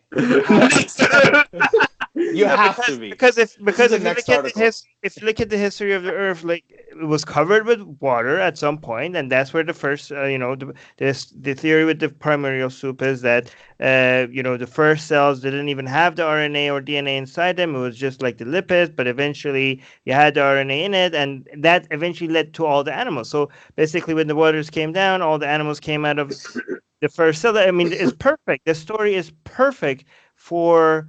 Matches the primordial soup. The animals represent the RNA, sorry, because it used to be RNA, not DNA, right? The ship represents the lipid, the phospholipid. And the flood represents the fact that the entire planet was covered with water. When I said that to people, they loved it. But then when I eventually left the religion, I realized, like, it's so easy to make this stuff up if you just keep looking for it. Like, you will find stuff like this if you dig. Yeah. So dig for it. So I think that's the Quran itself teaches you how to interpret it, and this is the big problem that Muslims don't understand and non-Muslims don't understand. So chapter 3 verses 7 to 9 explain how to interpret it, and it even says there are people who have perversity in their hearts who don't follow this rule, and therefore they don't allegorical verses. People who look at the allegorical. Yeah. No. He says that there are two types of verses. There are verses that are clear and decisive in meaning, and then verses that are contextual in meaning. And what people do is they take the verses that are contextual in meaning, they impose their meaning. It never tells you which is which, does it? No, but that's the thing. The mutasab. No, it does. What are the words? The mutasab. Yeah. So mutashabihat. So it does. Yeah. So for example, a muhkam verse is always a verse that is clearer, lays out a more general principle. So for example, la ikraha fid din, there is no compulsion in religion. It's not specific to a particular time or place. It's giving you a general overarching principle, right? The recompense of an injury is an injury the like thereof, but whoever forgives and brings about reformation, his reward is with God. This is a general principle about conflict, right? Okay, so these are muhkam verses. So if you want to believe Noah's Ark is a single cell, fine, but you're going to have to throw out all of the details of the story. You're going to have to throw out the fact that Noah's son didn't get on the ark. Well, what does that represent? You're going to have to throw out the fact that God speaks about Noah having children, about the fact that he was a person, about you have to throw out the fact that he described his prayers. Don't worry. I have a very well. I mean, I could do a Jordan Peterson and you can come up with symbolic explanations for all of that. I could come up with every single person in that story. I will come up with symbolism and what they represent. I have a good imagination. Just give me some time. You could do that. You could do that, but that would be exactly what the Quran talks about, which is that somebody wants to impose a meaning on a particular thing rather than taking the basic meaning from it. Right, so that is very different to the Big Bang verse. That's very different, which is the plain meaning of the words has been borne out to be true. So it's about that, and I will give you this, and I agree with you that I believe there are a lot of Muslims out there who do extrapolate things too far. And I'm like, dude, how did you get that from this verse? Like, you're clear. I'm feeling that with you guys. That's what exactly.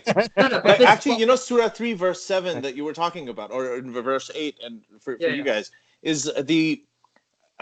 To me, I feel like that goes when I read that verse, and this is strange because we're interpreting a verse that warns about interpreting verses too much. Is that I feel like it actually goes against some of what you're doing. Like the ones that are allegorical, that are not completely clear, their meaning is hidden and it's only known to Allah, right? No, that's not what it says. There's a comma, there's a punctuation thing. I know that it says. No. It says something different. It says there are two types of verses in this book. There are verses that are clear and decisive in meaning, and then there are verses that are contextual. The word does not mean hidden or unknown. It just means contextual. Mutashabihat has various interpretations. But only Allah knows their meaning. No, it says but only Allah and those who are firmly grounded in knowledge. And then it says they say. So this is the feature of them which makes them grounded in knowledge. They say we believe in it. The whole is from our Lord. In other words, they take the whole of the Holy Quran and they interpret no verse in contradiction to another verse of the Quran. So when ISIS come around and they say, this verse says, find them and slay them wherever you find them and ambush them, right? They do so because they ignore the next verse, which says, that if they don't fight you and if they're peaceful with you, there's no permission to fight them. So I want to for the audience, I want to acknowledge that there is a dispute about this verse. So what Tahir, what you're saying is there are a couple of other verses that you also mentioned, to each their own religion. I disagree with what you guys said, but if we don't want to go into that because that we're not gonna let's keep this over here because I think we've all said what we wanted to say. So I just wanted to acknowledge this dispute. I'm not going to take a side on it. What Tahir said is that he's interpreting this as, and no one knows its true interpretation except Allah and those firm in knowledge, right? That's what you're saying? Well, that's what the word says. It says "Rasikuna fil ilm." Well, that's the thing. It's disputed. So the other... No, that is what the Quran says. No, it's just not... I'm explaining it. So the other one is that, and no one knows its true interpretation except Allah, but those firm in knowledge say we believe in it. So there's a matter of where you put the periods, where you put the waqf, right? Where you pause. Which was not in the original Quran. Not in the original. So the meaning is the same. The meaning, funnily enough, is the same. If we are to be those... No, it's not. It completely changes it because it takes those. Yeah, go ahead. No. Finish what you're saying. I understand what you're saying, and this is something that Averroes and many people have written about in Islamic history. But actually, the fundamental meaning is the same because the answer is the same thing. The words say the whole is from our Lord, right? So those who are firmly grounded in knowledge Whether we accept whether they understand the true interpretation, or whether we say the true interpretation is only known to Allah, Allah himself is telling us in that verse that those who are on the firmly grounded in knowledge say that the whole is from our Lord, i.e. they take the muhkam verses and the mutashabihah verses and they reconcile them. They interpret the mutashabihah verses, the ones which are susceptible to different interpretations, via the ones which are clear and decisive in meaning. So I don't think this is something which it depends which side of the fence you're on. Either way, that's the answer that the Quran gives you. Yeah. With regards to over-interpreting, I think it's largely a case of, what are the plain meanings of the words? And the degree to which you go into subsidiary meanings, to that degree, your certainty in the interpretation is attenuated, for instance, if people are extrapolating far. But the Big Bang verse, the expansion of the universe verse that we talk about in the same article, I think are very good examples of things where the plain meaning of the verse has been fulfilled. And thus we should ask ourselves, could the Prophet Muhammad, peace be upon him, an illiterate man in the Arabian desert in the 7th century, have known these things? Yeah, No. Right, and we've gone around on this. So I disagree with you on that, like in just terms of whether it changes the meaning of the verse. But let's leave it there. Everybody knows your side, and they know what I'm saying. Now, the last thing I want to talk about this whole Big Bang article, the one thing that you don't mention, right, in it is that the Big Bang wasn't just a creation of matter, right? We know now that space-time is a thing. Space and time are inextricable from each other. Time cannot exist outside of space and vice versa, right? We now think this is the best theory. All of this is theory. I mean, the Big Bang itself is one theory. There are several other ones. Some of them say that there's an eternal, there's a big crunch and all that. But right now, the most commonly accepted one is the Big Bang. And that's what you wrote about a universe with a beginning. So that's what I wanted to talk about. So it was actually the beginning of space and time, which means that at the time of the Big Bang, there was no such thing as time. And when there's no time, there is no before. Agreed. Right? There is no cause, there's no effect, because cause comes before effect. They have a temporal relationship. And I know that there are philosophical things that say, one can happen before the other and so on. We're talking about stuff with evidence. Metaphysics, to me, everybody brings up metaphysics, and that's a whole different discussion. But when you have if you don't have a before and you don't have cause and effect, right, that's one thing that people don't acknowledge. Now, if time was eternal, right, and Allah is eternal, then one thing cannot precede the other, which means that Allah could not have preceded time. He could not have created time. The whole idea of something creating time doesn't make sense anyway, because if time doesn't exist, you can't conceivably create it, because you'd have to precede it, and you can't precede something unless time exists, because that they have a temporal relationship. So, yeah, so this is one thing that... Sorry, go ahead. No, sorry. Finish your point. Please. So one of my question to you is basically, how do you acknowledge that if there is no... I mean, you're standing on top of the North Pole, you're on the North Pole, and someone says, can you walk north? You'll be like, that question doesn't make sense. How does that... Yeah. How can I walk north? The point is right between my feet. So it's the same thing when you say that if you're going by the theory that the universe had a beginning, the Big Bang was that beginning of space and time. If I say what happened before the Big Bang, or what created it, cause and effect, how things come about, none of those questions actually even make sense. So how could something be created if there's no time to create it in? So the first thing I would say is that I'm speaking now from a purely, in a sense, I could be wrong on this, right? Because this is going into the realms of philosophical conjecture, in effect.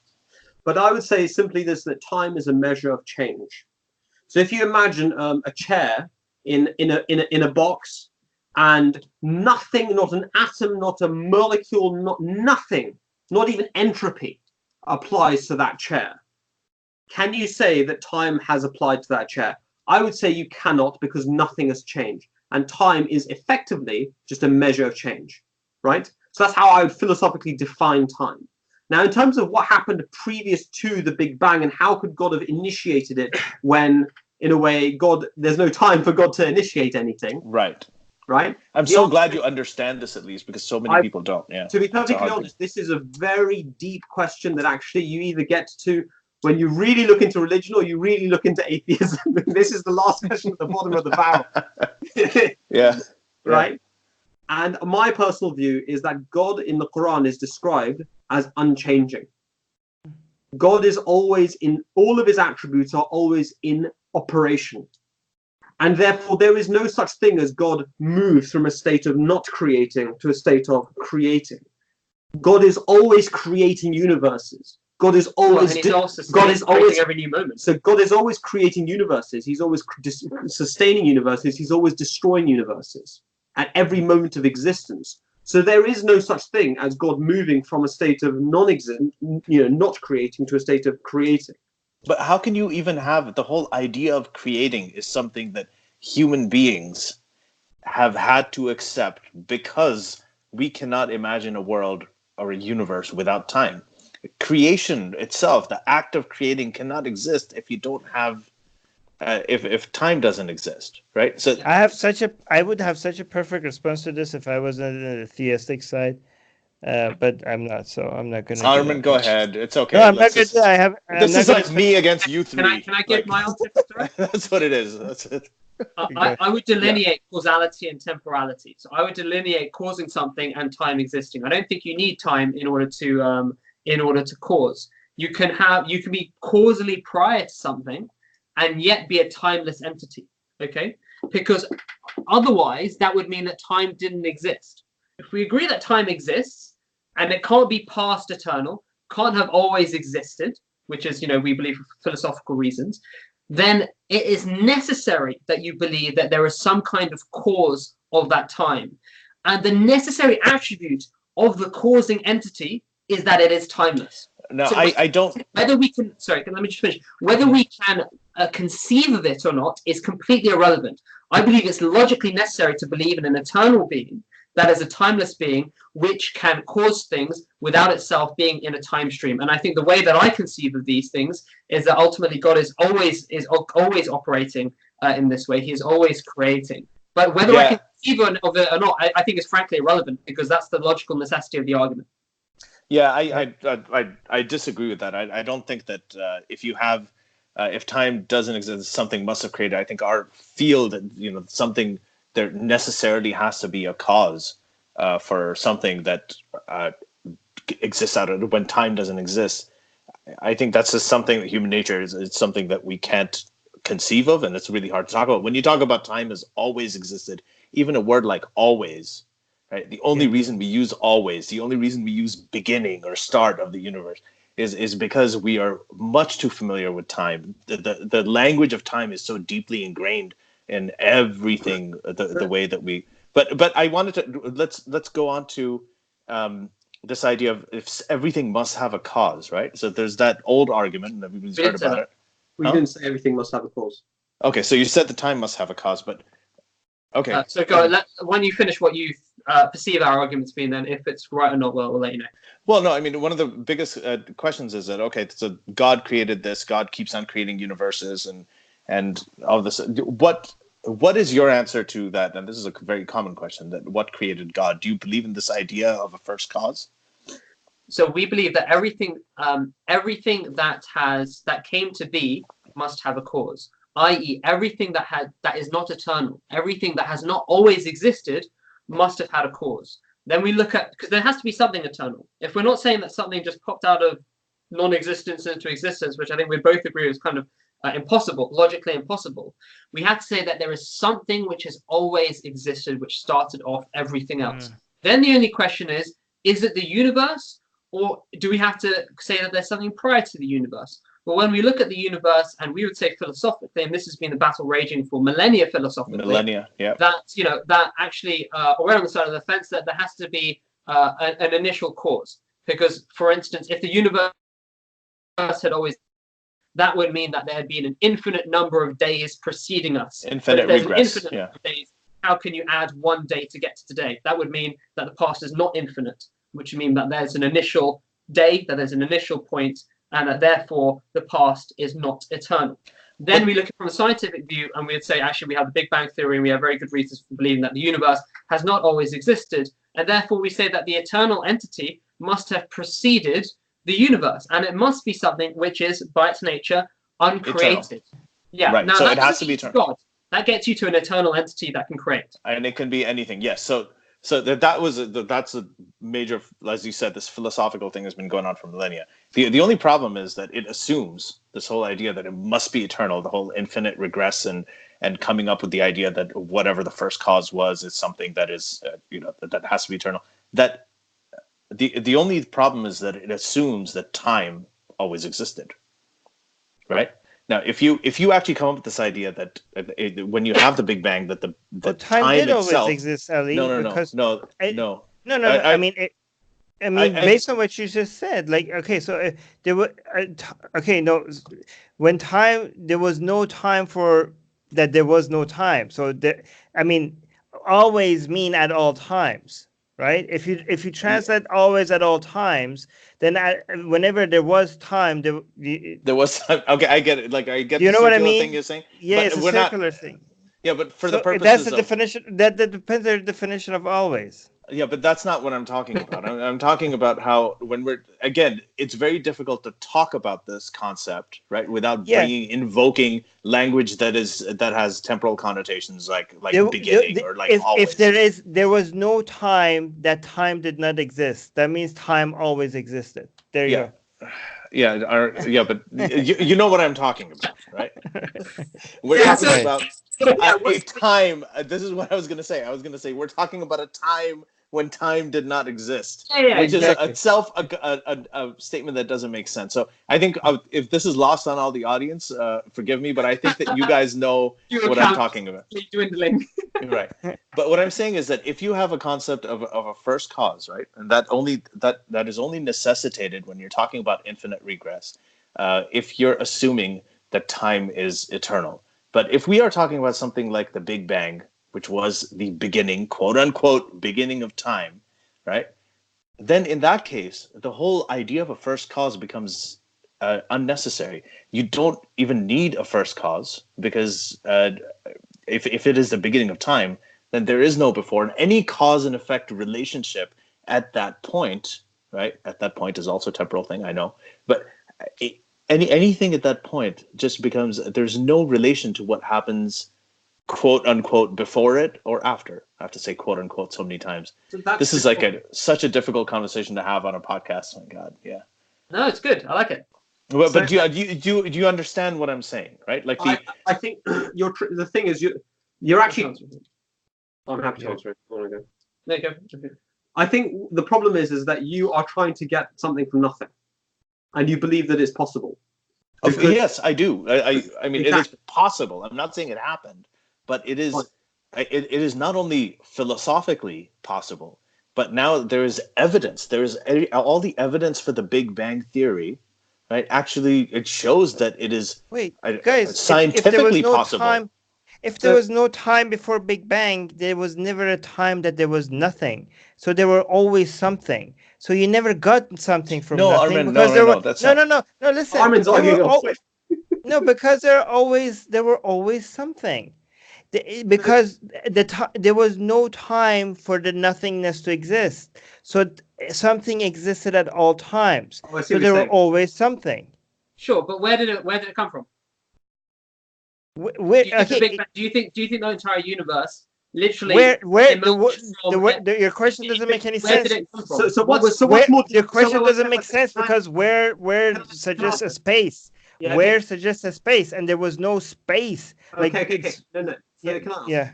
There's no space and time. Space and time go together, Armin. Space time. There was no time either. Go ahead. It didn't come from anywhere because it was always there. So can I ask? Yeah. Instead of talking about preceding time, let me ask you this question. What seems more logically plausible to you? The existence of a being outside of the influences of time? Or the emergence of all existent things with all of their finely tuned laws of nature, matter, and energy in a single moment from nothingness? Neither of those things. The existence of anything outside of time is, as Armin said, it doesn't make sense. You can't have. Have you guys even considered that nothingness is impossible? No, so I would agree with you. Nothingness. We never had nothingness for something to come out of nothing. Maybe the universe the condition of the universe is for it to always the existence is a necessary condition of the universe. Have you ever considered that that's a possibility? Like how could everybody's asking how could something come from out of nothing? Who suggested that there was ever nothing? Okay, Well, the Maybe definition of nothing maybe there is was also never very different nothing. in physics. Maybe there was never nothing for something to have come from nothing. Maybe that If- was not. Maybe we're asking the right questions. Maybe there was always something. I believe there was always something. That's our entire point, is that it's Okay. logically necessary to believe that there was always something. The Okay, so question your is, question doesn't make sense. Wait, let him, Since Armin, let him finish. Let him finish. Omar, go ahead. the question is that is our universe that thing which has always been there? Because you're basically arguing very persuasively for the necessity that there is something which is eternal and that there is some kind of necessary existence. The only question is, does our universe fit the bill to be that entity? And we would say a temporal universe that is constantly changing, which we know came from a single point and hasn't always existed by its very nature, was not that necessary and eternal existence. There must be something which is causally prior to this cosmos, which has always existed and which is that necessary existence. The only difference between me and you is that we believe that something was conscious, and we would attribute the characteristics of God to it. Yeah, which is very strange. So no, but Armin, based on if you're talking about what you're saying, that time has always existed. Yeah. That if you're saying time has always existed, then Omar is right. But you're right. It has to be one thing. I agree with exactly the difference. We both agree on everything, except you guys all of a sudden just bring in consciousness out of nothing. I don't know. That's a step beyond. We're not making that argument. The key difference we're making here, the key argument we're making here, is that the universe is contingent. It's not a necessary entity. Because we can imagine a universe, we can imagine a place which isn't this universe. Well, and empirically and philosophically we can. So the question is, what is the necessary existent? And it has to be something which is outside of the scope of the time of this universe. This is something very important. So imagine there are a large number of universes. They all have their own space-time, right? So it's not like time is only in this universe. There are other space-time universes, and time might operate in a different fashion in those universes. So time is not something which is only of one kind of build and suit. It could actually, but either way, there will be disconnected universes which may have origins themselves, and the necessary existent is a thing which is causally prior to all those things. I use that phrase because I think that eliminates the ambiguity of before or temporality. I just say all of this discussion is fine, but some of them could be true, some of them could not be true. But I think all of it is interesting and worthy of considering. But the most ridiculous one that is not even worth considering is the one that all of a sudden adds consciousness to any of this. Not at all. So can we explain that? Can we explain that? Okay, please do.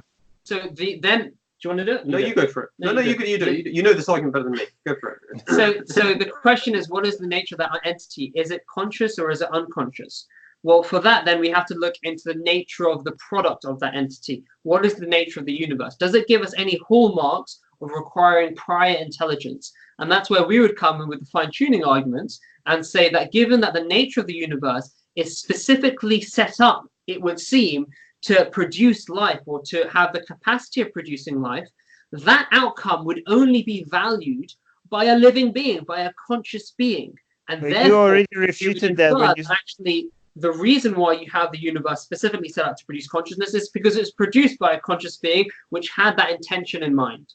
I don't know, because maybe if you say there's many universes, then the only universes where there's a conscious, where living beings came out of it to notice that, oh wow, so it's so extraordinary. We happen to be in a universe that happens to have life. Yeah, because all the universes that didn't have life in them, there was nobody that ended up coming and noticing. There was no conscious living being at the end of it noticing that, hey, holy shit, this universe is not good for us, because they didn't end up existing, right? So we've written an article on this, on the rational religion. So first of all, you're making an argument about the anthropic principle, which is a separate discussion to what we're having, and we've written a really good, well, I think it's a pretty good article. I wrote it, but it's on rational religion. Speaking of bias, yes, exactly. It's on rational religion. It's about the anthropic principle, and it's it's a problem. It's a completely false argument, actually, in my humble opinion, because at the end of the day, you don't know whether, Okay. very humble, yeah. You don't know whether those other universes don't have life in them. Okay. I want to. Can But can if I? you have infinite universes, obviously you're gonna have some that is gonna be perfect for In, life. in an atheistic paradigm, yes, but in the paradigm of a designer, no. So this is about the multiverse. If you have infinite universes, you're gonna have. That's just another way of saying we disagree. All right. Okay, go so on. Okay. I actually don't. I think that I think we both agree. It depends on the premise. For me, this idea of infinite regress and first cause, again, and despite, to me, that idea of time having different shapes and different universes, that to me is like an extensive amount of speculation. I'm just talking about the way that we recognize time right now. The more ambiguous you get, the more stuff you can kind of come up with.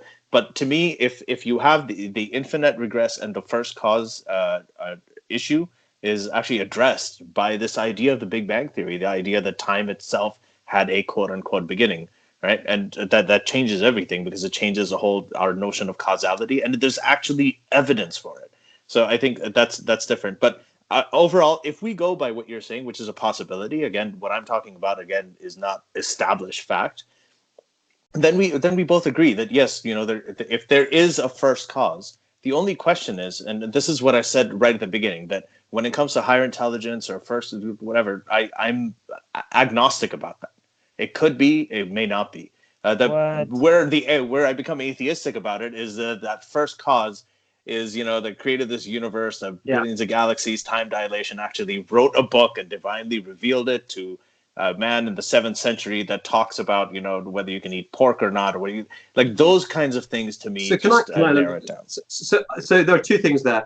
The first thing I would like to ask you a question, which is that given that this universe is contingent, and does not have the qualities of a necessary existence, how can you possibly attribute those attributes to this universe? That's the first question. The second point I would like to make, and feel free to answer that if you want now or later. Sorry, first, can you say the first question again? Given that this universe is a contingent universe and does not possess the qualities of necessary existence. According to you.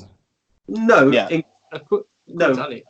So according to I'm not saying, so I don't think that this universe necessarily has to be contingent. This whole because contingency that goes with the infinite regress and the first cause idea, right? And that's not where I lean. I'm just acknowledging that as I think that's obviously a legitimate philosophical argument. I think that this idea of the Big Bang Theory, which I feel has more scientific credibility and scientific evidence behind it, I feel like that can be that actually is a way to contradict the whole idea of the first cause. We have a different view on that. But we don't think they're mutually exclusive. We see the Big Bang just telling us the universe had a beginning, but if it had a beginning to us, it must have had a cause. So it's not a mutually exclusive thing in our view. Yeah, we don't. Well, it's mutually exclusive in the sense. Actually, guys, we don't know. Sorry. It's we don't know if it was the beginning. That could be. It could have been the end. You guys understand that every single mathematical equation that has t as in there, you don't know which like we experience the universe from the beginning, from the Big Bang, and going forward to the very end, where everything all of a sudden becomes separated. But everything could actually be the other way around. Like because we're experiencing it in this direction doesn't mean it's necessarily going in that direction. The Big Bang has been explored by cosmologists. So the Borg-Booth-Vilenkin theorem was actually explored this very question: could you have an infinite number of universes, one after the other, creating an eternal meta-universe? And they found out that it couldn't, because essentially it runs out of entropy. Right. I wanted to kind of get away from that's not what I was saying, but okay. Yeah, but I wanted to get away from the philosophical aspect of it, but you said that those things are not, for you, they're not mutually exclusive. For me, they can be. And the reason they can be is because the beginning of the universe, right, is not, again, it's not just the creation of space and matter, it's also the creation of time. Time and space are interlinked. So I think because of that, like the fact that time itself could have had the beginning, that breaks down this whole idea of any contingency. Contingency does not exist. There's no such thing as contingency if there was a time when time did not exist, which is, I know, a sentence that so my first answer to you was that God exists outside of time, and time is a measure of change, and God is unchanging, and that solves the problem of the concept of causality. It doesn't. So that to my mind, I should say, solves the problem of the problem Okay. which you're posing, which is something which Can I tell you why it doesn't? Wait. Armin, let Tahir finish. something which is causally prior should also be causally in terms of should be bound in the same time stream. The second point I just want to is completely separate to this, and I think we should move on from this to a certain extent because you made a really interesting point earlier, Ali, which is that why would God be interested in sending this book to the 7th century Arab, blah, blah, blah, that kind of thing, right? Which kind of strikes me as that argument I've heard a few times. The first cause, not God, but the first cause, whatever this eternal thing is, which again, I don't lean towards that, but yeah. Why would he, often the question is asked where this tiny pale blue dot on an absolute enormously vast cosmos, right? Why would that's not it. No, that's not the question is tiny pale blue dot fine. Somehow he found it. He's like, okay, I'm going to put my headquarters here, whatever. That's okay. That's part I actually don't have an issue with. I'm talking about the nature of the revelation. Like there's hundreds of billions of galaxies, there's time dilation, there's binary pulsars, there's black holes where time is non-existent, all of this stuff. And then the creator of a universe of all of this is sending us revelations about, a fish that swallowed a man or a man who flew on a winged horse or these strange sort of very human-like Aesop's fables, like Greek mythology-like ideas. Because at the end of the day, you ascribe a particular value to pulsars and black holes and so on and so forth, higher than the stories which lead to moral progress. Then a man and a fish, yes.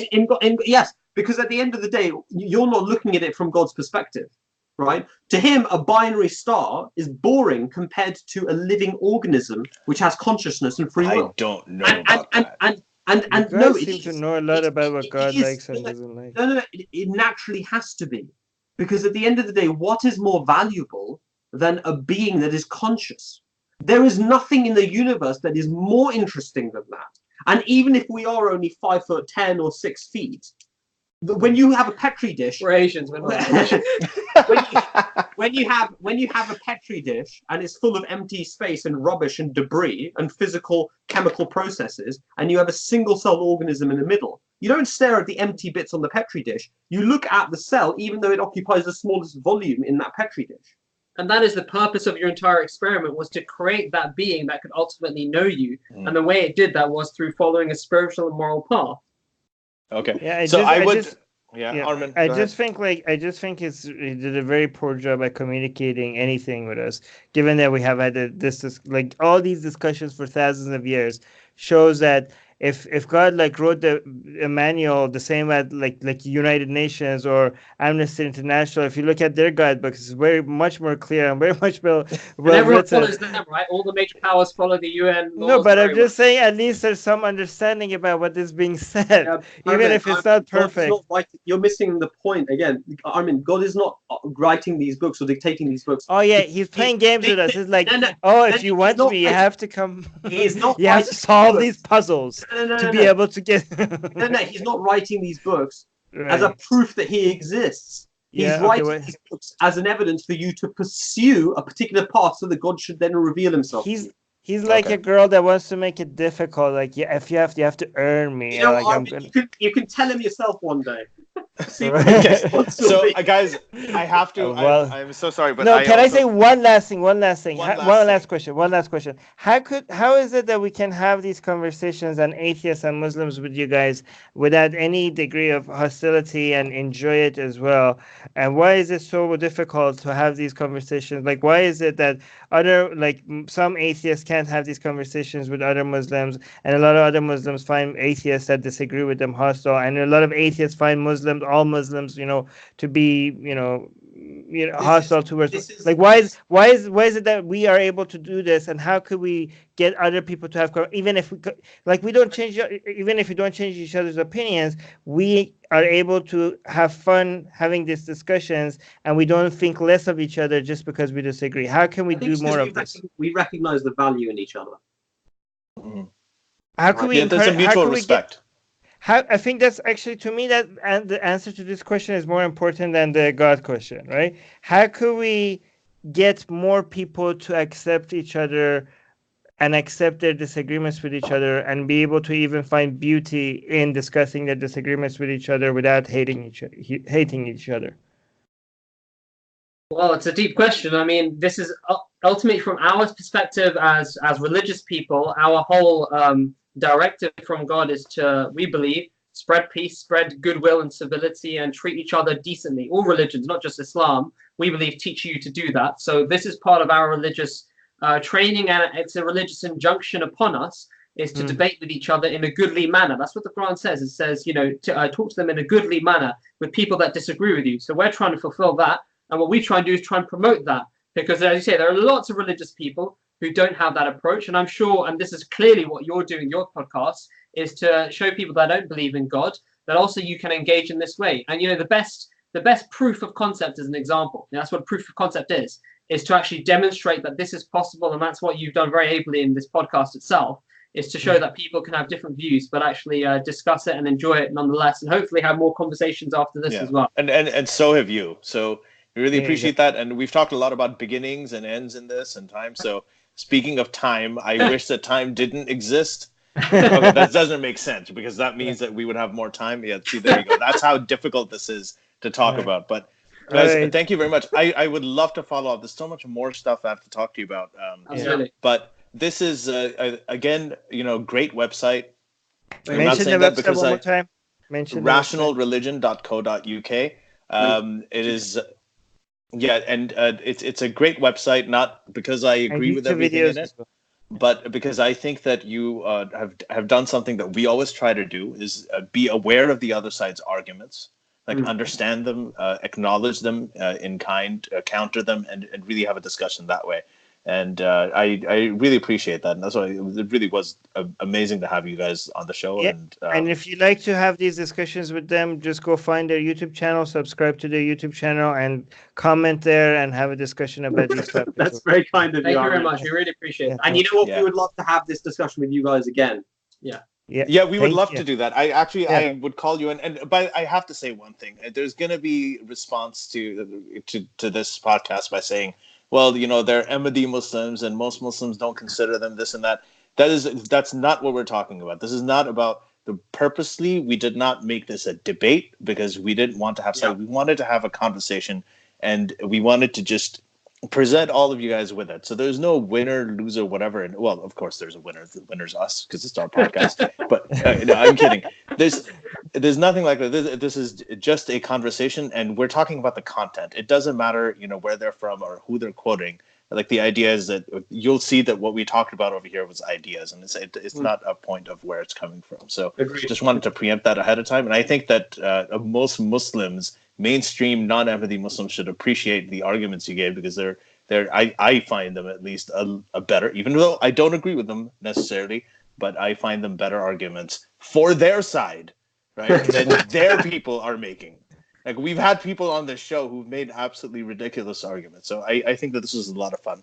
It's a good discussion. I think Armin will probably agree, though I don't want to speak for him. I know not to do that. This was 2 hours of more fun than I could have had doing anything else. So thank you for that. Yeah. Anything else? Boy, that's a big... All right, guys. So stay on. We're going to say bye to everybody. Bye, everybody. Bye. We'll see you next time. Bye. See you guys.